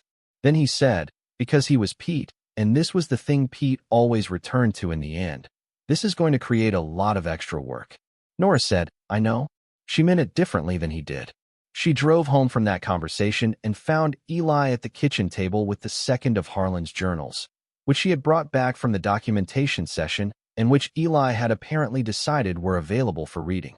He looked up when she came in, his expression suggesting he had been in the middle of something important and was not quite ready to put it down. He was writing about the creek, Eli said. In 1952, he wrote that the creek was running high that spring and the irrigation was good, and he thought they'd have a strong harvest. And then 3 pages later, he's writing about the first letter from the federal office. You can see in the handwriting where it changed. The letters get bigger, like he was pressing harder on the pen. Nora sat down across from him and looked at the journal. The handwriting was exactly as Eli described, the careful upright script she recognized from the federal correspondence copies growing slightly larger and more deliberate on the pages following the first letter. He wrote about you, she said, in the letter he left for Ruth. Eli looked up. What did it say? Nora had not read the letter. She had not been in the room. She knew only that Ruth had spent 12 minutes alone with it and had come out with dry eyes and a stillness that was different from the stillness she'd arrived with. More settled, more resolved. I don't know, she said. That was between them. Eli nodded and looked back at the journal. He said, without looking up, he built the vault 4 years before they took the land. He must have been afraid for a long time before it happened, carrying that fear by himself. Yes, Nora said. She thought about the journals running from 1948 to 1955, 7 years of daily entries, all of it happening in the same handwriting that gradually changed around the letters. She thought about a man writing every evening after supper in a kitchen on land his grandfather built, watching the horizon for something he knew was coming and couldn't stop, building the only thing he could build in response. He wasn't the kind of person who gave up, she said. He was the kind of person who prepared. Eli set the journal down. He looked at her across the table with the dark, steady eyes that were Marcus's, but the expression that was entirely his own. Then he said, is that what you do? When the reserve is hard and Pete is being Pete and money is tight. Is that what you do? She looked at him for a moment. Yes, she said. That's what I do. He nodded. That's why you found it, he said. Someone else would have driven past. The coin appraisal happened the following Saturday at the reserve's administration building, in the conference room that was normally used for seasonal orientation and the occasional public meeting about trail closures. The appraiser, a man named Claude Bertrand who had driven up from Phoenix and came with the kind of credentials that Priya's office had confirmed twice before. Signing off, spent 3 hours working through the contents of the 3 wooden crates with the methodical attention of someone for whom this was simply Tuesday, regardless of what day of the week it actually was. Nora sat in the corner. Ruth sat at the table, her letter from Harlan unopened in front of her, the envelope facing up. Eli had come again. He sat beside Ruth with the stillness of someone who had decided his role today was to be present without requiring anything. Cass was documenting. Vincent Okafor had driven up from Santa Fe and was reviewing the water rights paperwork at the far end of the table, occasionally making notes in the margin of his own legal pad with the focused quiet of a man who has found something genuinely interesting. Claude worked through all 3 crates. He opened each roll with care, examined the coins under magnification, recorded the dates and grades in a ledger, and said almost nothing except the occasional precise notation. He spoke aloud to ensure Cass's documentation was accurate. The contents of the 3 crates together, 1,440 pre-1933 double eagle gold coins in varying grades from fine to uncirculated, 240 pre-1964 silver dollars, and in the smallest of the 3 crates, 18 coins that Claude handled with a particular deliberateness that eventually made everyone in the room quiet. He looked up from the last of the 18 coins. His expression was professionally composed, but his voice when he spoke carried the weight of a number about to enter the room. "These are 1933 double eagles," he said. He let that sit for a moment. They were minted but never officially released. The government recalled all gold coin production in 1933, and the double eagles from that year were ordered melted. A small number were never turned in. They are among the rarest coins in American numismatics. There was a Sotheby's auction in 2021 where a single 1933 double eagle sold for over $18 million. The room was quiet. Nora counted the 18 coins on the table. Claude continued, "These are not all in that condition. Grading and authentication will determine specific values. But conservatively, the 1933 issues represent a collection of significant numismatic importance. The remaining gold and silver, at current spot prices with a collector premium for the pre-circulation pieces, I would place the total coin value at a minimum of $4 to $5 million before any formal auction process." Ruth had not moved during this. She sat with her hands on the table and the unopened letter in front of her and her eyes on the coins, and her expression was something Nora couldn't read, which was different from the expression she couldn't categorize earlier. This one she recognized. She'd seen it before, on faces in grief, on faces in shock, on the faces of people who had just been told that something they had given up on was real after all. The particular stillness of a person absorbing something too large to fit inside their chest all at once. Then Vincent Okafor set down his pen at the far end of the table and looked at Ruth. "Mrs. Delaney," he said, "I've completed my initial review of the water rights documentation." He paused. "The 1912 county recording is valid. The continuous use documentation is complete. The 1955 federal acquisition record contains no evidence that the water rights were ever formally extinguished as required by prior appropriation law. Based on what I've read today, it is my opinion that the Pruett family's senior water rights to Owens Creek are legally intact and have never lapsed." He waited a moment, then continued. "The current assessed value of those rights, in the context of ongoing drought conditions and the reserve's documented use of Owens Creek water, is preliminary at this stage. But I want to be direct with you about what I believe the documentation supports, so you can make an informed decision about how to proceed." He named the figure. The number was not 2 million. The number was considerably more than 2 million, built from the water rights valuation, a parallel claim for back compensation on the undervalued 1955 acquisition, and what Vincent had identified in the federal acquisition records as a procedural failure in the condemnation process that, combined with the evidence of deliberate undervaluation, formed the basis of a separate legal argument he had spent the morning outlining in his legal pad. Ruth sat with the number the way she had sat with everything else that morning, still and held together and entirely present. Then she looked at the envelope on the table in front of her, the one Nora had brought up from the bottom of the shaft with her name on it, the one that had been sealed in a concrete chamber under a dry creek for 70 years, waiting. She picked it up. She looked at the handwriting on the front, her name in her father's upright, deliberate script, the same hand that had written 4 letters to a federal acquisition office that never listened, the same hand that had engraved the words on the steel plate bolted to the vault wall. She looked at Nora. "Would you like to give us a moment?" she said. Nora got up without a word, and Cass and Claude followed, and Vincent packed his legal pad, and Eli hesitated at the door. Ruth looked at him. "You can stay if you like," she said. "You were there when it opened. It seems right that you should be here for this part too." Eli stayed. Nora stood in the hallway outside the conference room door and listened to the building's quiet.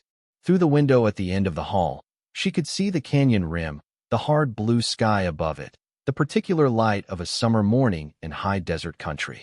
The land out there was the same land Harlan Pruett had farmed and walked and written letters to protect.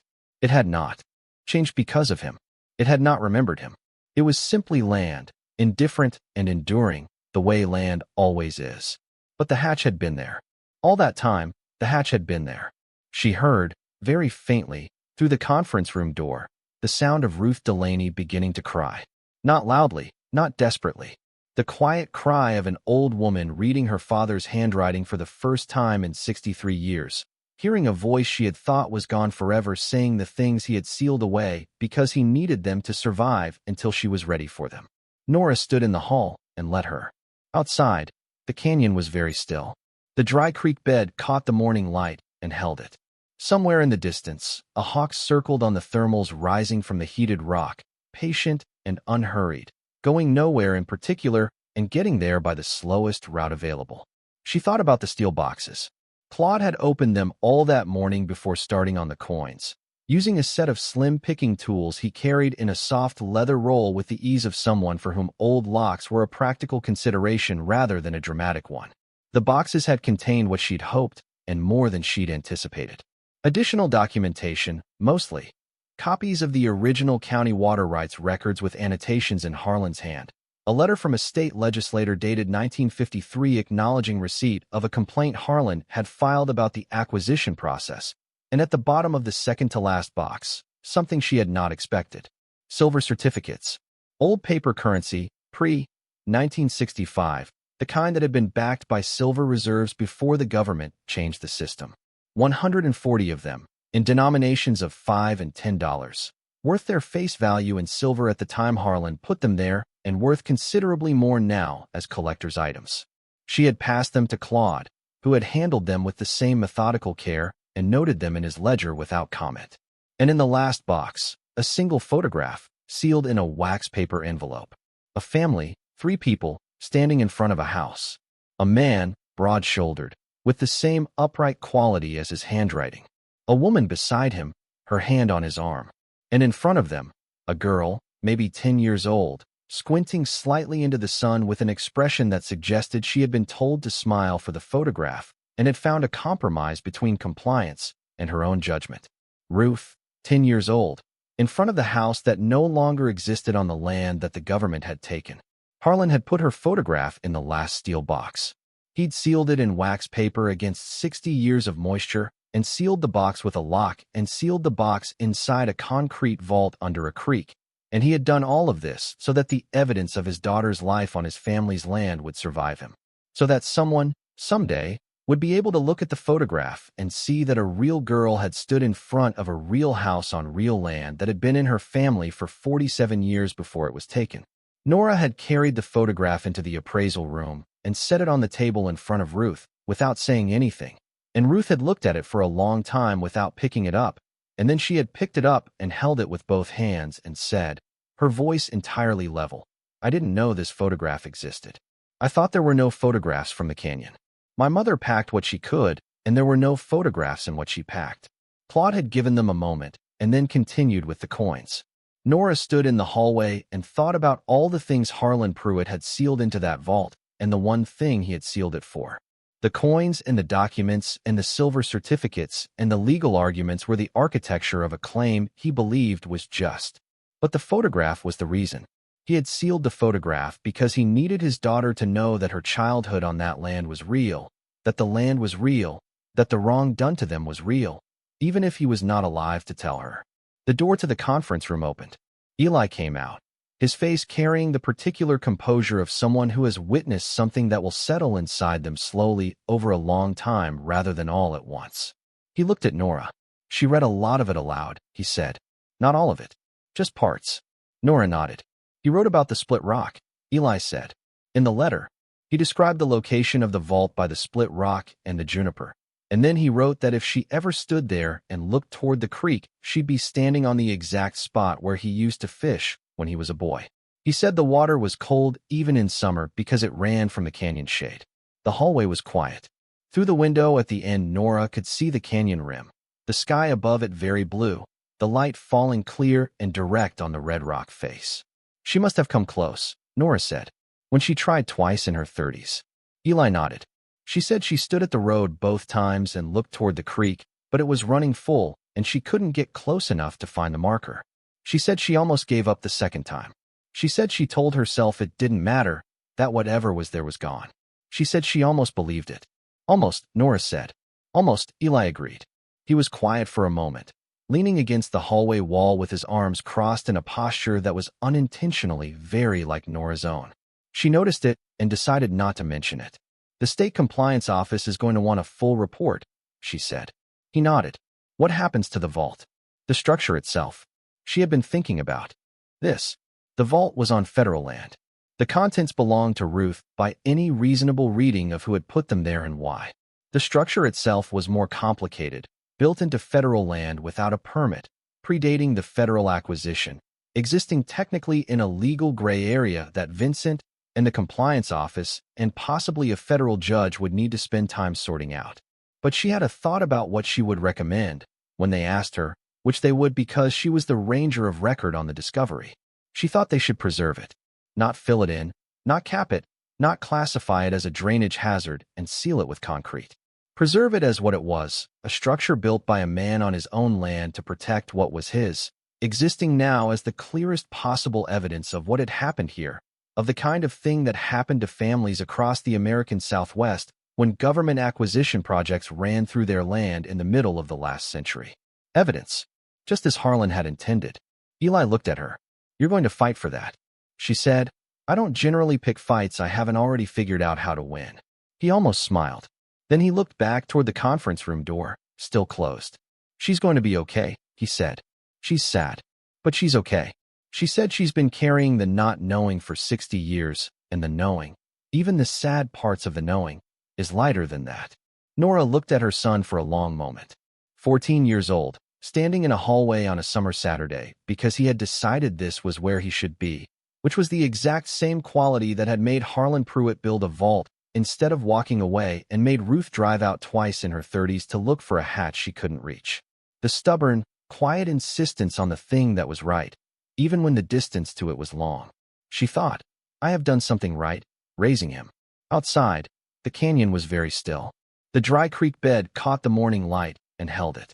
Somewhere in the distance, a hawk circled on the thermals rising from the heated rock, patient and unhurried, going nowhere in particular and getting there by the slowest route available. Harlan Pruett had built something that lasted. That, Nora thought, was the measure of a man. Not what they took from him, what he left behind, what he had trusted, against all reasonable expectation, to endure. The story broke on a Wednesday, 6 weeks after the appraisal. Nora had not given it to anyone.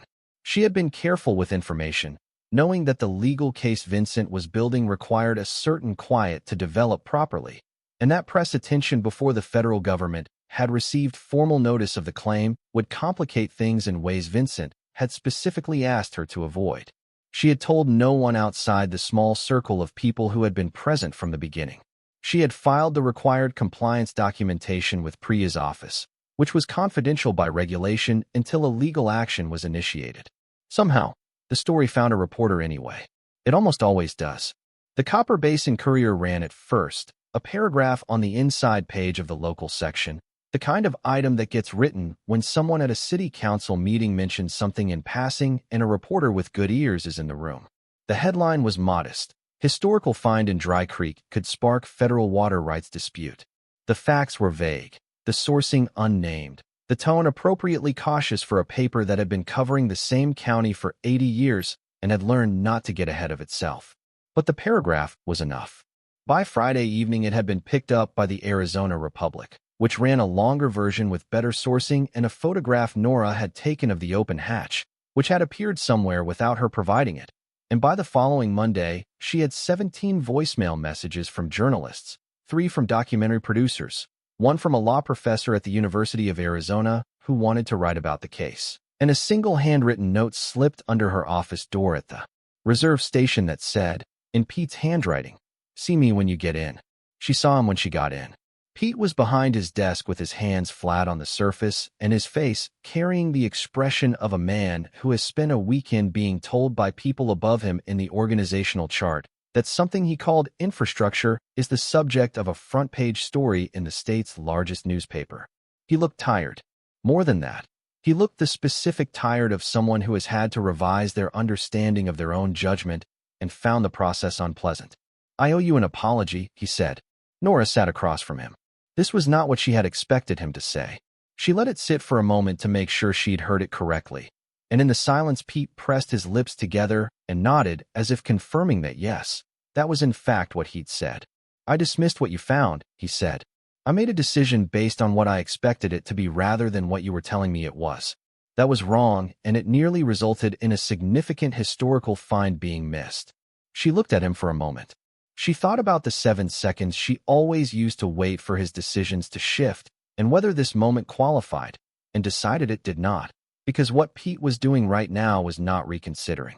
He was accepting a conclusion he had no choice but to accept. That was a different thing, and it deserved a different response. "I appreciate you saying that," she said, "and I want you to know I understand why you made the call you made. We have genuine maintenance backlogs, and I have a history of pushing on things you've decided are closed. I can see how you got there." Pete looked at her. She could tell he had been prepared for something less generous than this and wasn't sure what to do with it.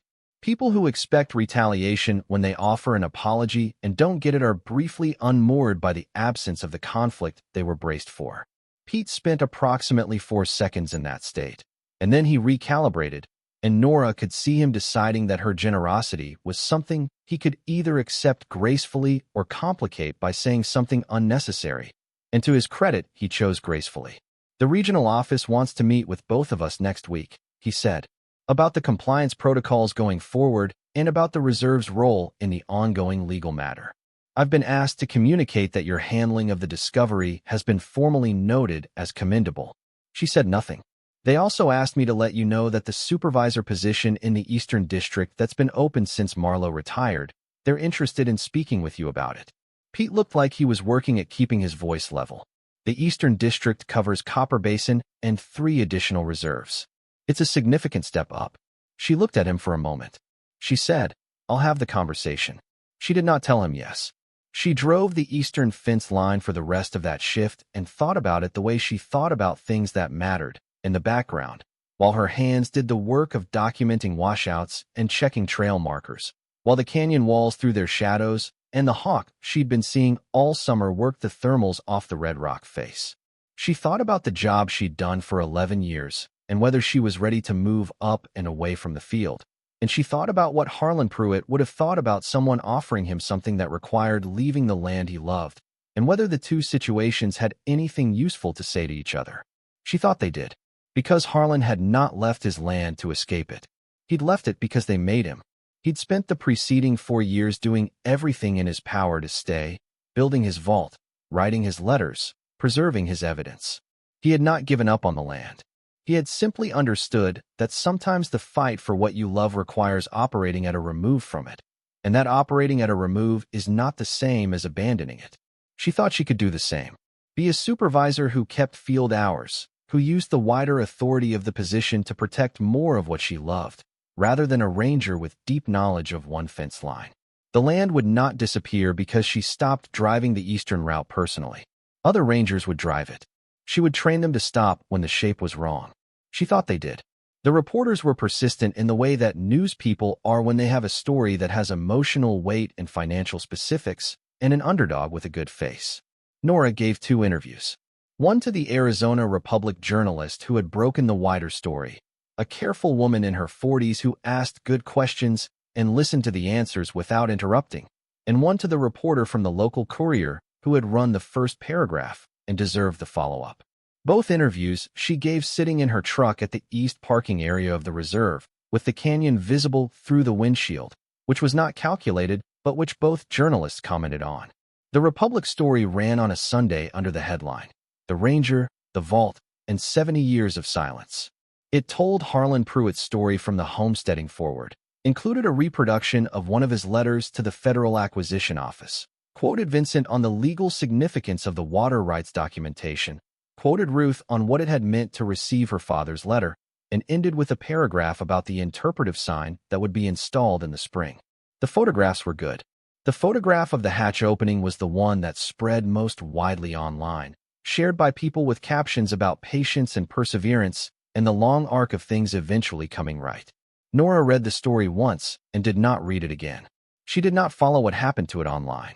She was aware that it had spread significantly because Cass printed several of the social media responses and left them in an envelope on her desk with a note that said you should see these, and she looked at them briefly and felt something that was gratitude mixed with the particular awkwardness of a private person receiving public attention and not knowing what to do with it, and she put them in the same drawer where she'd put the commendation letter and went back to work. The federal government's legal response to Vincent's water rights filing came 4 weeks after the formal claim was submitted. It was, Vincent said when he called her to relay the contents, about what he expected, a denial of the claim on jurisdictional grounds, an argument that the 1955 acquisition had superseded all prior use rights by operation of the Federal Land Management Act, and a secondary argument that the 70-year gap in the exercise of the rights constituted legal abandonment. Then he said, all 3 arguments are weak. The jurisdictional claim ignores a 1978 federal court ruling on prior appropriation that I've cited in the filing. The supersession argument fails because the acquisition didn't follow the required procedure for extinguishing water rights, which is exactly what Harlan documented in his correspondence. And the abandonment argument requires them to prove the Pruett family had knowledge of the rights and chose not to exercise them. They can't prove that, because what actually happened is that an 83-year-old woman spent 60 years not knowing she had rights to exercise. That's not abandonment. That's concealment. There was a brief silence on the phone. They know the case is weak, Vincent said. They filed the denial because they're required to, and because denial is always the first move. We'll get a hearing date within the next 6 months. What matters now is whether they come to the table before that. They came to the table in 11 weeks. It had taken, Nora thought when Vincent told her, considerably less time than Harlan Pruett had spent writing his letters. He had written for 2 years and received in return a condemnation notice. Vincent had filed in October, and by January the federal attorney named Sowards was on the phone asking about preliminary discussions. The difference was not that the government had become more fair. The difference was the documentation. Harlan's documentation. The vault full of carefully sealed evidence that made denial not merely wrong, but demonstrably, publicly, indefensibly wrong. The settlement negotiations took another 2 months after that, conducted primarily between Vincent and Sowards, who Vincent described to Nora as a competent person dealing with a position he privately knew was indefensible. There were 3 offers before the final one. Vincent said the government's approach was standard: start low, raise slowly. Make the process uncomfortable enough that a claimant of limited means might accept something below fair value rather than continue. Ruth was not of limited means by November. The auction proceeds had seen to that. And Ruth, who had been told no by the federal government in careful official language when she was a teenager and had carried that for 60 years, was not the kind of person who would accept something below fair value when the documentation proving fair value was sitting in a federal court filing. She wanted it acknowledged. Nora understood. The money mattered, but the acknowledgement mattered more. Ruth had read her father's letter and she knew what he had needed to survive him. Not just the coins, not just the cash value, but the formal, documented, signed acknowledgement that he had been right about the numbers and the government had been wrong and had known it. The settlement had to say that clearly, or Ruth would not sign it. Vincent delivered that. The settlement language included, at Ruth's specific written request, and after Vincent's 3-week argument with Sowards about whether it was appropriate, a clause stating that the 1955 federal acquisition had failed to properly account for the prior appropriation water rights associated with the Pruett parcel, and that this failure constituted an incomplete valuation of the property. It did not use the word wrong, but it did not need to. Everyone who read it understood what it meant. The settlement was signed on a Thursday. $3.2 million for the water rights claim, with the federal government acknowledging that the 1955 acquisition had failed to follow the required legal procedure for extinguishing prior appropriation rights. A separate payment of $870,000 representing adjusted compensation for the undervalued 1955 acquisition, calculated using current land and water rights valuations and a federally accepted interest formula applied over 70 years. Total settlement, $4,070,000. Vincent called Nora with the news the afternoon it was signed. He sounded, she thought, like a man who has won an argument he's been making in various forms for 15 years and is too experienced to let himself be surprised by it. The government doesn't like it, he said, but they have signed it. They signed it because the alternative was a federal hearing with Harlan Pruett's original documentation, a 1950 attorney's letter that predicted exactly this outcome, and a set of acquisition records that show a procedural failure too large to explain as anything other than deliberate undervaluation. They signed it because the numbers are correct and they knew the numbers were correct 70 years ago. Nora sat in her truck in the reserve parking lot and looked at the canyon rim and said, "Good." That's all she said. She thought about Harlan writing his letters in careful handwriting and building his vault in careful concrete, and Harlan was right. He had been right since 1950 when the lawyer in Flagstaff told him what his water rights were worth, and he wrote back asking the government to acknowledge it. He had been right through 4 letters and a condemnation notice and $30 of compensation per acre for land worth 3 times that. The government had known he was right and had proceeded anyway, because the system was built to outlast individuals, which it had. It had outlasted Harlan and outlasted Edna and outlasted the house and the workshop and the well. But it had not outlasted the vault. He had won the argument. It had just taken 70 years.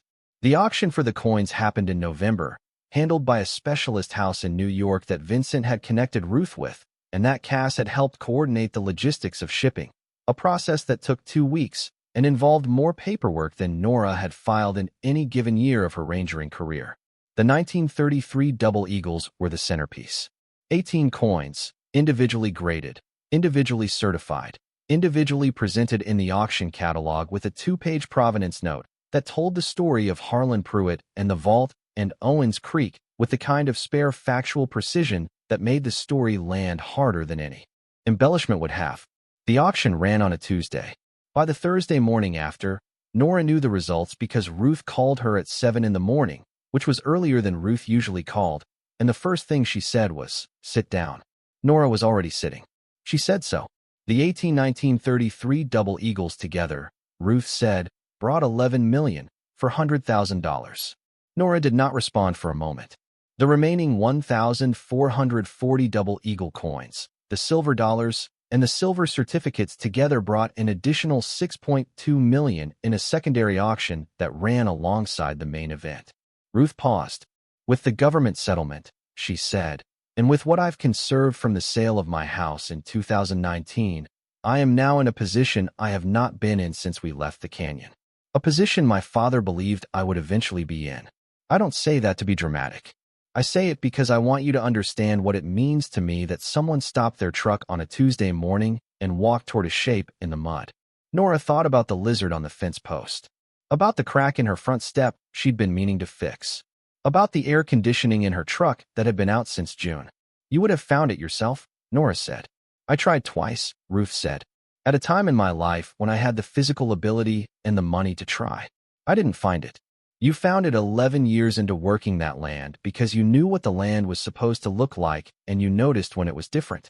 That is not a small thing. Please don't make it small." Nora said, "All right." She had not known about the auction in any detail until that morning. Vincent had handled the logistics with the New York house, and she had stayed deliberately away from the particulars, partly because the coins were not hers to track, and partly because watching numbers change in real time was not how she functioned well. She had known the 1933 double eagles were significant from the moment Claude had separated them from the rest and handled them with that particular deliberateness. She had looked them up that evening on her phone, sitting in the kitchen while Eli did homework, and had read about the 2021 sale and about why the 1933 issue was uniquely valuable, minted but never officially circulated, recalled before distribution, with only a handful known to have survived outside of institutional collections. Finding 18 in a single lot, with a documented provenance tracing to a family vault sealed in 1951, was not just a numismatic event. It was a historical one. The auction catalog had described the Pruett collection in terms that a coin expert friend of Vincent's had told Nora were, for the auction world, approximately equivalent to breathless. She had still not been prepared for $11,400,000. Ruth said, "There is something else I want to tell you." She paused in the way she paused when she had been thinking about something for a while and had decided how to say it. "Something I have been planning since October. I want to do something," Ruth said, "and I need you to hear me out before you respond." She had set up an educational trust. The paperwork was already done, which was very Ruth, and the amount was substantial, which was also very Ruth, and it was in Eli's name, which was the part Nora had not anticipated and which landed on her the way large, unexpected things always land, in a silence that takes a moment to fill. "He found it with you," Ruth said. "He stood at the top of that shaft and watched you go down, and he was there when the vault opened, and he sat with me by the creek and told me what Harlan built it for before I understood it myself. He is 14 years old, and he understands that the law isn't the same as right, and right doesn't stop being right just because the law outvotes it. She paused. I have no one to leave anything to. I have no children and no grandchildren. Whatever I do with what my father left has to go somewhere worth leaving it. Nora opened her mouth. Let me finish, Ruth said. My father built that vault for me. He put everything in it that he wanted to survive for the future. He didn't know who would find it. He didn't know what the world would look like when they did. He just trusted that what he built would be worth something to whoever came along. I am in the same position now. I am 83 years old. I have more than I can spend in the time I have left, and I have a decision to make about what I want it to go toward. She stopped. Then, Eli was there. He is the reason I know what that plate on the wall said before you read it to me, because he was the one who told me what it meant. He is 14 years old, and he saw, without being told to see it, that Harlan built the vault before the letter started, that the preparation and the hope were not contradictions. She paused. It seems right that some of it goes to the boy who was there. Nora sat in her kitchen for a long time after the call ended. She sat with the figure Ruth had named for the trust, which was enough to put Eli through college and graduate school and into whatever he decided came after that without the arithmetic ever becoming what it would have been without it. She sat with the knowledge that she was going to accept it because refusing it would be small, and Ruth had specifically asked her not to make it small. But she sat with something else too. Something that had been sitting beside the practical facts of this whole story since the beginning and that she had not looked at directly until this morning. Harlan had built the vault for Ruth.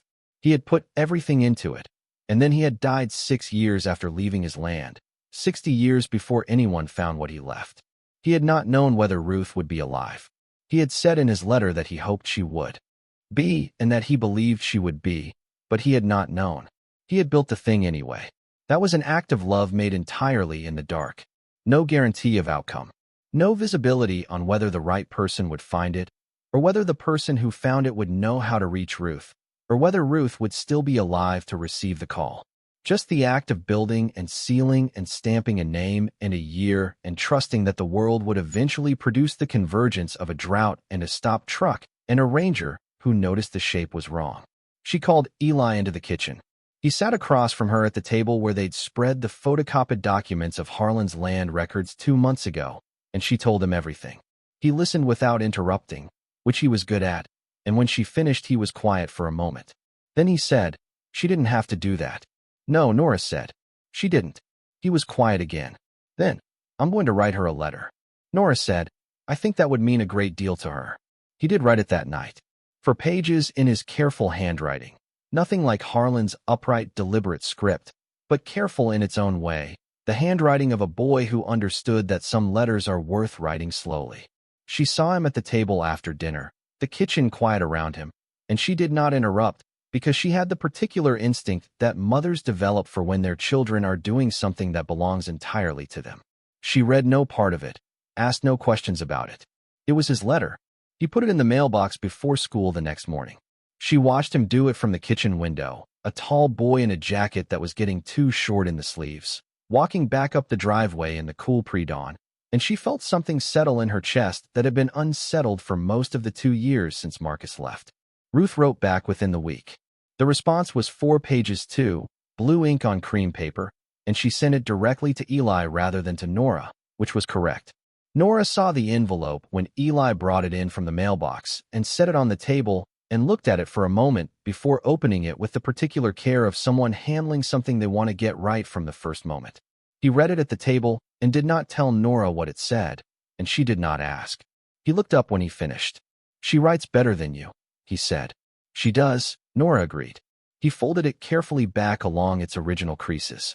He said, "She wants me to think about environmental law. Someone who understands both the land and the legal arguments about the land," she said, "can do things that people who only know one of those things can't." Nora looked at him. "That sounds like her." He nodded. He was quiet for a moment longer. Then, she said she's been carrying the not knowing for 60 years. She said knowing, even the sad parts, is lighter than not knowing. She said the sad parts are the right shape now. She knows what they are. He paused. "I think she's going to be okay." Nora looked at her son across the kitchen table. She thought, yes, she is. The state commendation arrived by mail in December, a formal document on state letterhead that Nora read once and put in a drawer and told no one about except Cass, who made her take it back out and put it on the wall of her office. It cited her role in the discovery and documentation of a historical find of significant legal and cultural importance and her initiative in pursuing the matter beyond the scope of her regular duties. It used the word exemplary twice, which was the state government's version of extraordinary, and Nora accepted it in that spirit. She also, at Cass's urging, framed a photograph. The one Harlan had sealed in the wax paper envelope in the last steel box. The family at the Split Rock, Harlan and Edna, and 10-year-old Ruth squinting into the sun with that expression of compromise between compliance and her own judgment. Ruth had asked Nora to keep the original and had a high-resolution copy made for herself, and Nora had put it in a simple frame and set it on the windowsill of her office at the reserve station, where it sat in the afternoon light with the canyon visible behind it through the glass. Visitors noticed it sometimes and asked who they were, and Nora told them. She always told the whole story, from the homesteading forward. She accepted the regional supervisor position at the beginning of the new year. The conversation with the district office had been straightforward in a way she had not entirely expected. The district director clearly prepared to make a case for the promotion and slightly surprised when Nora arrived to the meeting having already made her own. She said, "I'll take the position under 2 conditions. The first is that I keep field hours. A supervisor who stops spending time in the field loses the judgment that makes supervision worth anything. The second is that the preservation designation for the Pruett vault structure be processed through my office as a priority matter and be completed before I begin the new role formally." The director agreed to both without negotiation, which told Nora something about how much the discovery had changed the calculus around her value to the organization that she filed away and did not let go to her head. She also negotiated the salary, which she had not done when she took the ranger position 11 years ago, and had simply accepted what they offered. The difference between what she had accepted then and what she asked for now and received meant that when she did the monthly arithmetic going forward, the margin that had required careful management every year of Eli's life was no longer something that required management. It was simply margin. That felt the first month she ran the numbers under the new arrangement, like the specific relief of a pressure that has been constant long enough to seem like weather, something you don't notice until it stops. She paid off the rest of her truck. She fixed the crack in the front step before winter. She had the air conditioning repaired in January, the same week she started the new job, and she drove the eastern fence line on her first day of field hours as regional supervisor with the windows up and the cold air running, and felt, briefly, that this was excessive luxury, and then felt, at slightly greater length, that it was not. The vault's preservation designation came through in February.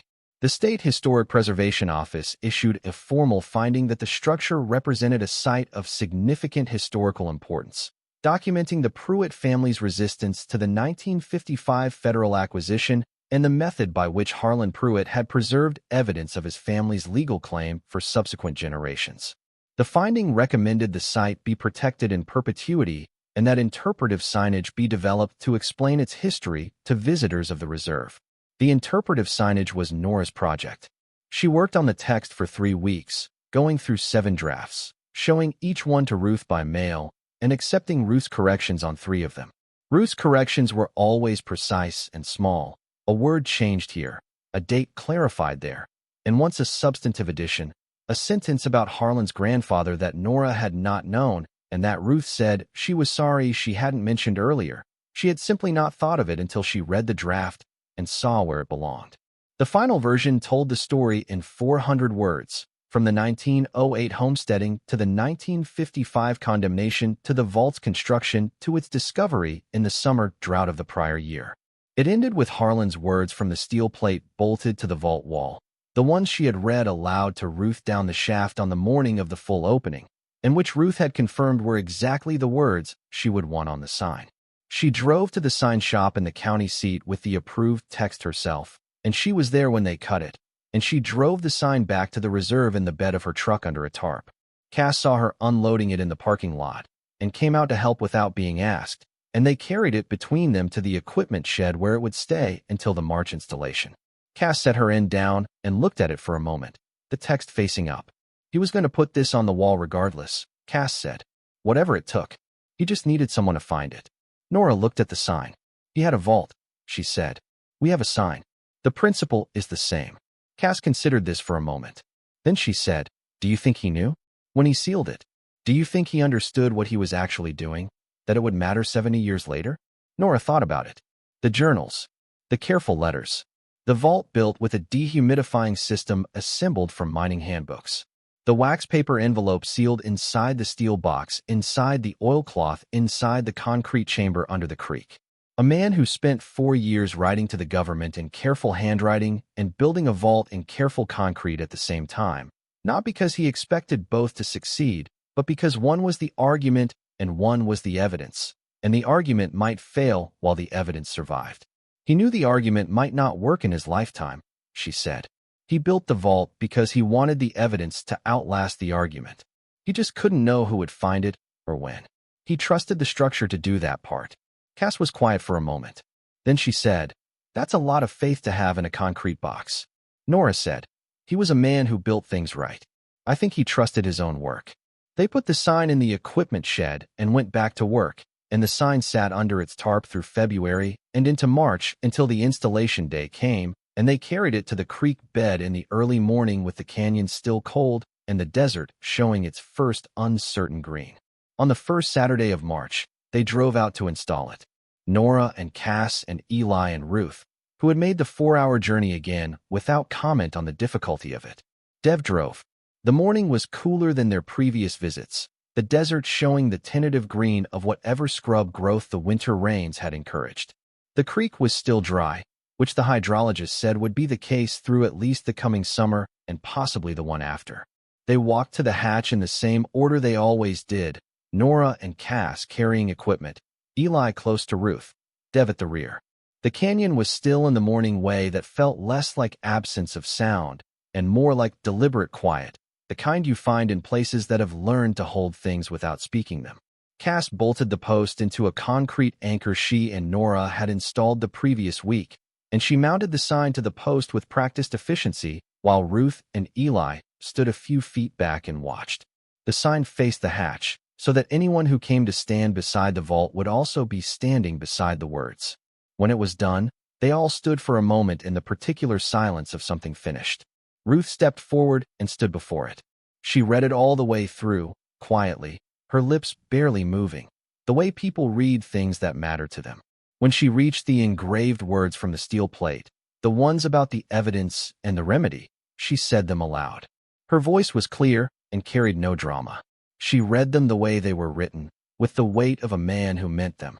When she finished, none of them said anything for a moment. The canyon was quiet the way it is on cool March mornings, the wind not yet up, the birds working the cliff face, but not yet calling. The shadow of the east wall lay across the creek bed, and the sign, and the place where the hatch sat flush with the clay surface. Then Ruth looked at the sign for a long moment, and looked at Nora. He was right, she said. Eventually someone listened. Nora drove home that evening the long way, along the eastern fence line, windows down even though it was cold enough that she could see her breath. The patrol truck's air conditioning had been fixed in January, which meant she no longer needed it down, but she had the windows down anyway out of what she was willing to admit was habit. The canyon walls in the last light of the afternoon were the particular rust red that she had come to understand as the land's resting color, the color it went back to when the harsh light of midday gave way to something softer. She had driven this route 43 times before she found the hatch, and dozens of times since, and it looked the same and different in the way that familiar roads do when everything around them has changed. She thought about Ruth reading the sign aloud, about the particular quality of her voice when she reached the words about the evidence and the remedy. Ruth had been 14 the last time she stood anywhere near this ground. She had been a girl watching her father pack what could be packed and leave what could not, and whatever she had understood then about what was being left behind, she had been understanding it again today, differently. As an 83-year-old woman reading her father's words on a sign that would stand in the land he'd built for as long as the state saw fit to protect it. That was what Harlan had wanted. Not the money, or not only the money. He had wanted the words to survive. The argument. The insistence that the wrong had been done and that it was documented, and that the documentation existed for anyone willing to look. He had wanted to be believed, posthumously, by whatever version of the world eventually found what he'd sealed. And the world had found it in the form of a drought, and a ranger who stopped, and a sign on a steel post in a dry creek bed in the canyon where his grandfather had homesteaded in 1908. She pulled over at marker 7 without planning to. The truck idled. Through the passenger window, she could see the split rock throwing its shadow east across the clay, and beyond it the dry channel where Owens Creek used to run, and in the channel, just visible from the road if you knew where to look, the rectangular outline of the hatch. Flush with the surface, exactly as it had been the morning she found it, except that there was a sign beside it now and a state historic preservation number assigned to it, and a legal settlement on record in a federal court, and an 83-year-old woman in Albuquerque who had read her father's letter. She sat there for a while. The engine idled. The cold March air moved through the canyon from the north, carrying the smell of juniper and iron-rich stone. She thought about Ruth, and she thought about Harlan, and she thought about what Eli had said the morning after the coin call, sitting at the kitchen table with the fourth of Ruth's letters in his hands. He'd said, "She's going to be okay now.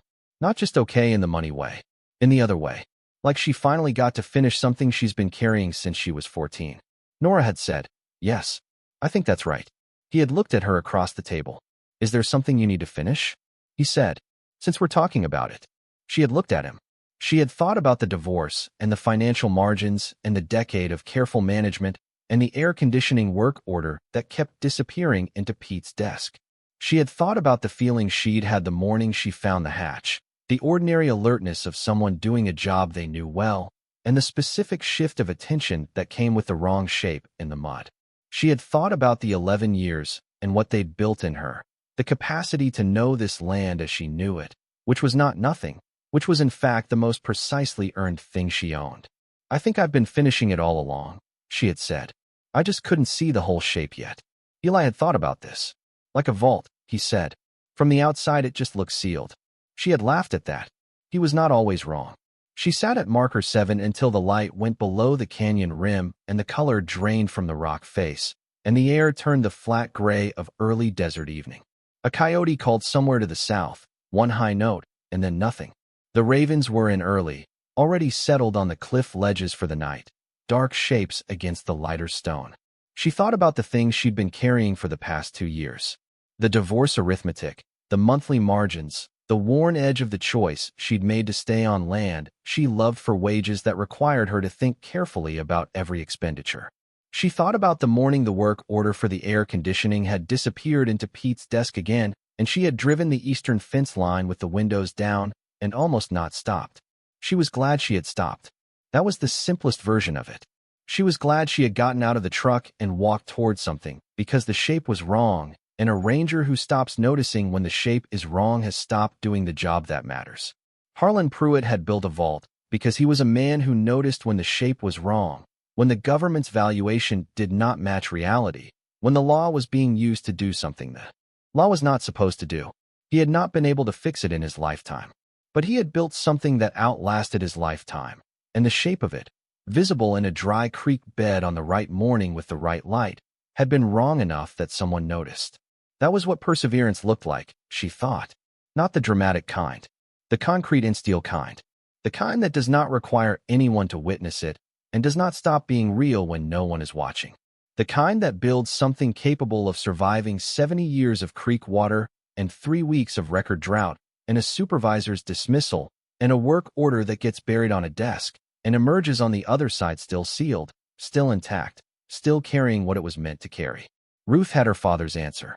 Eli had a future his mother's salary alone could not have given him.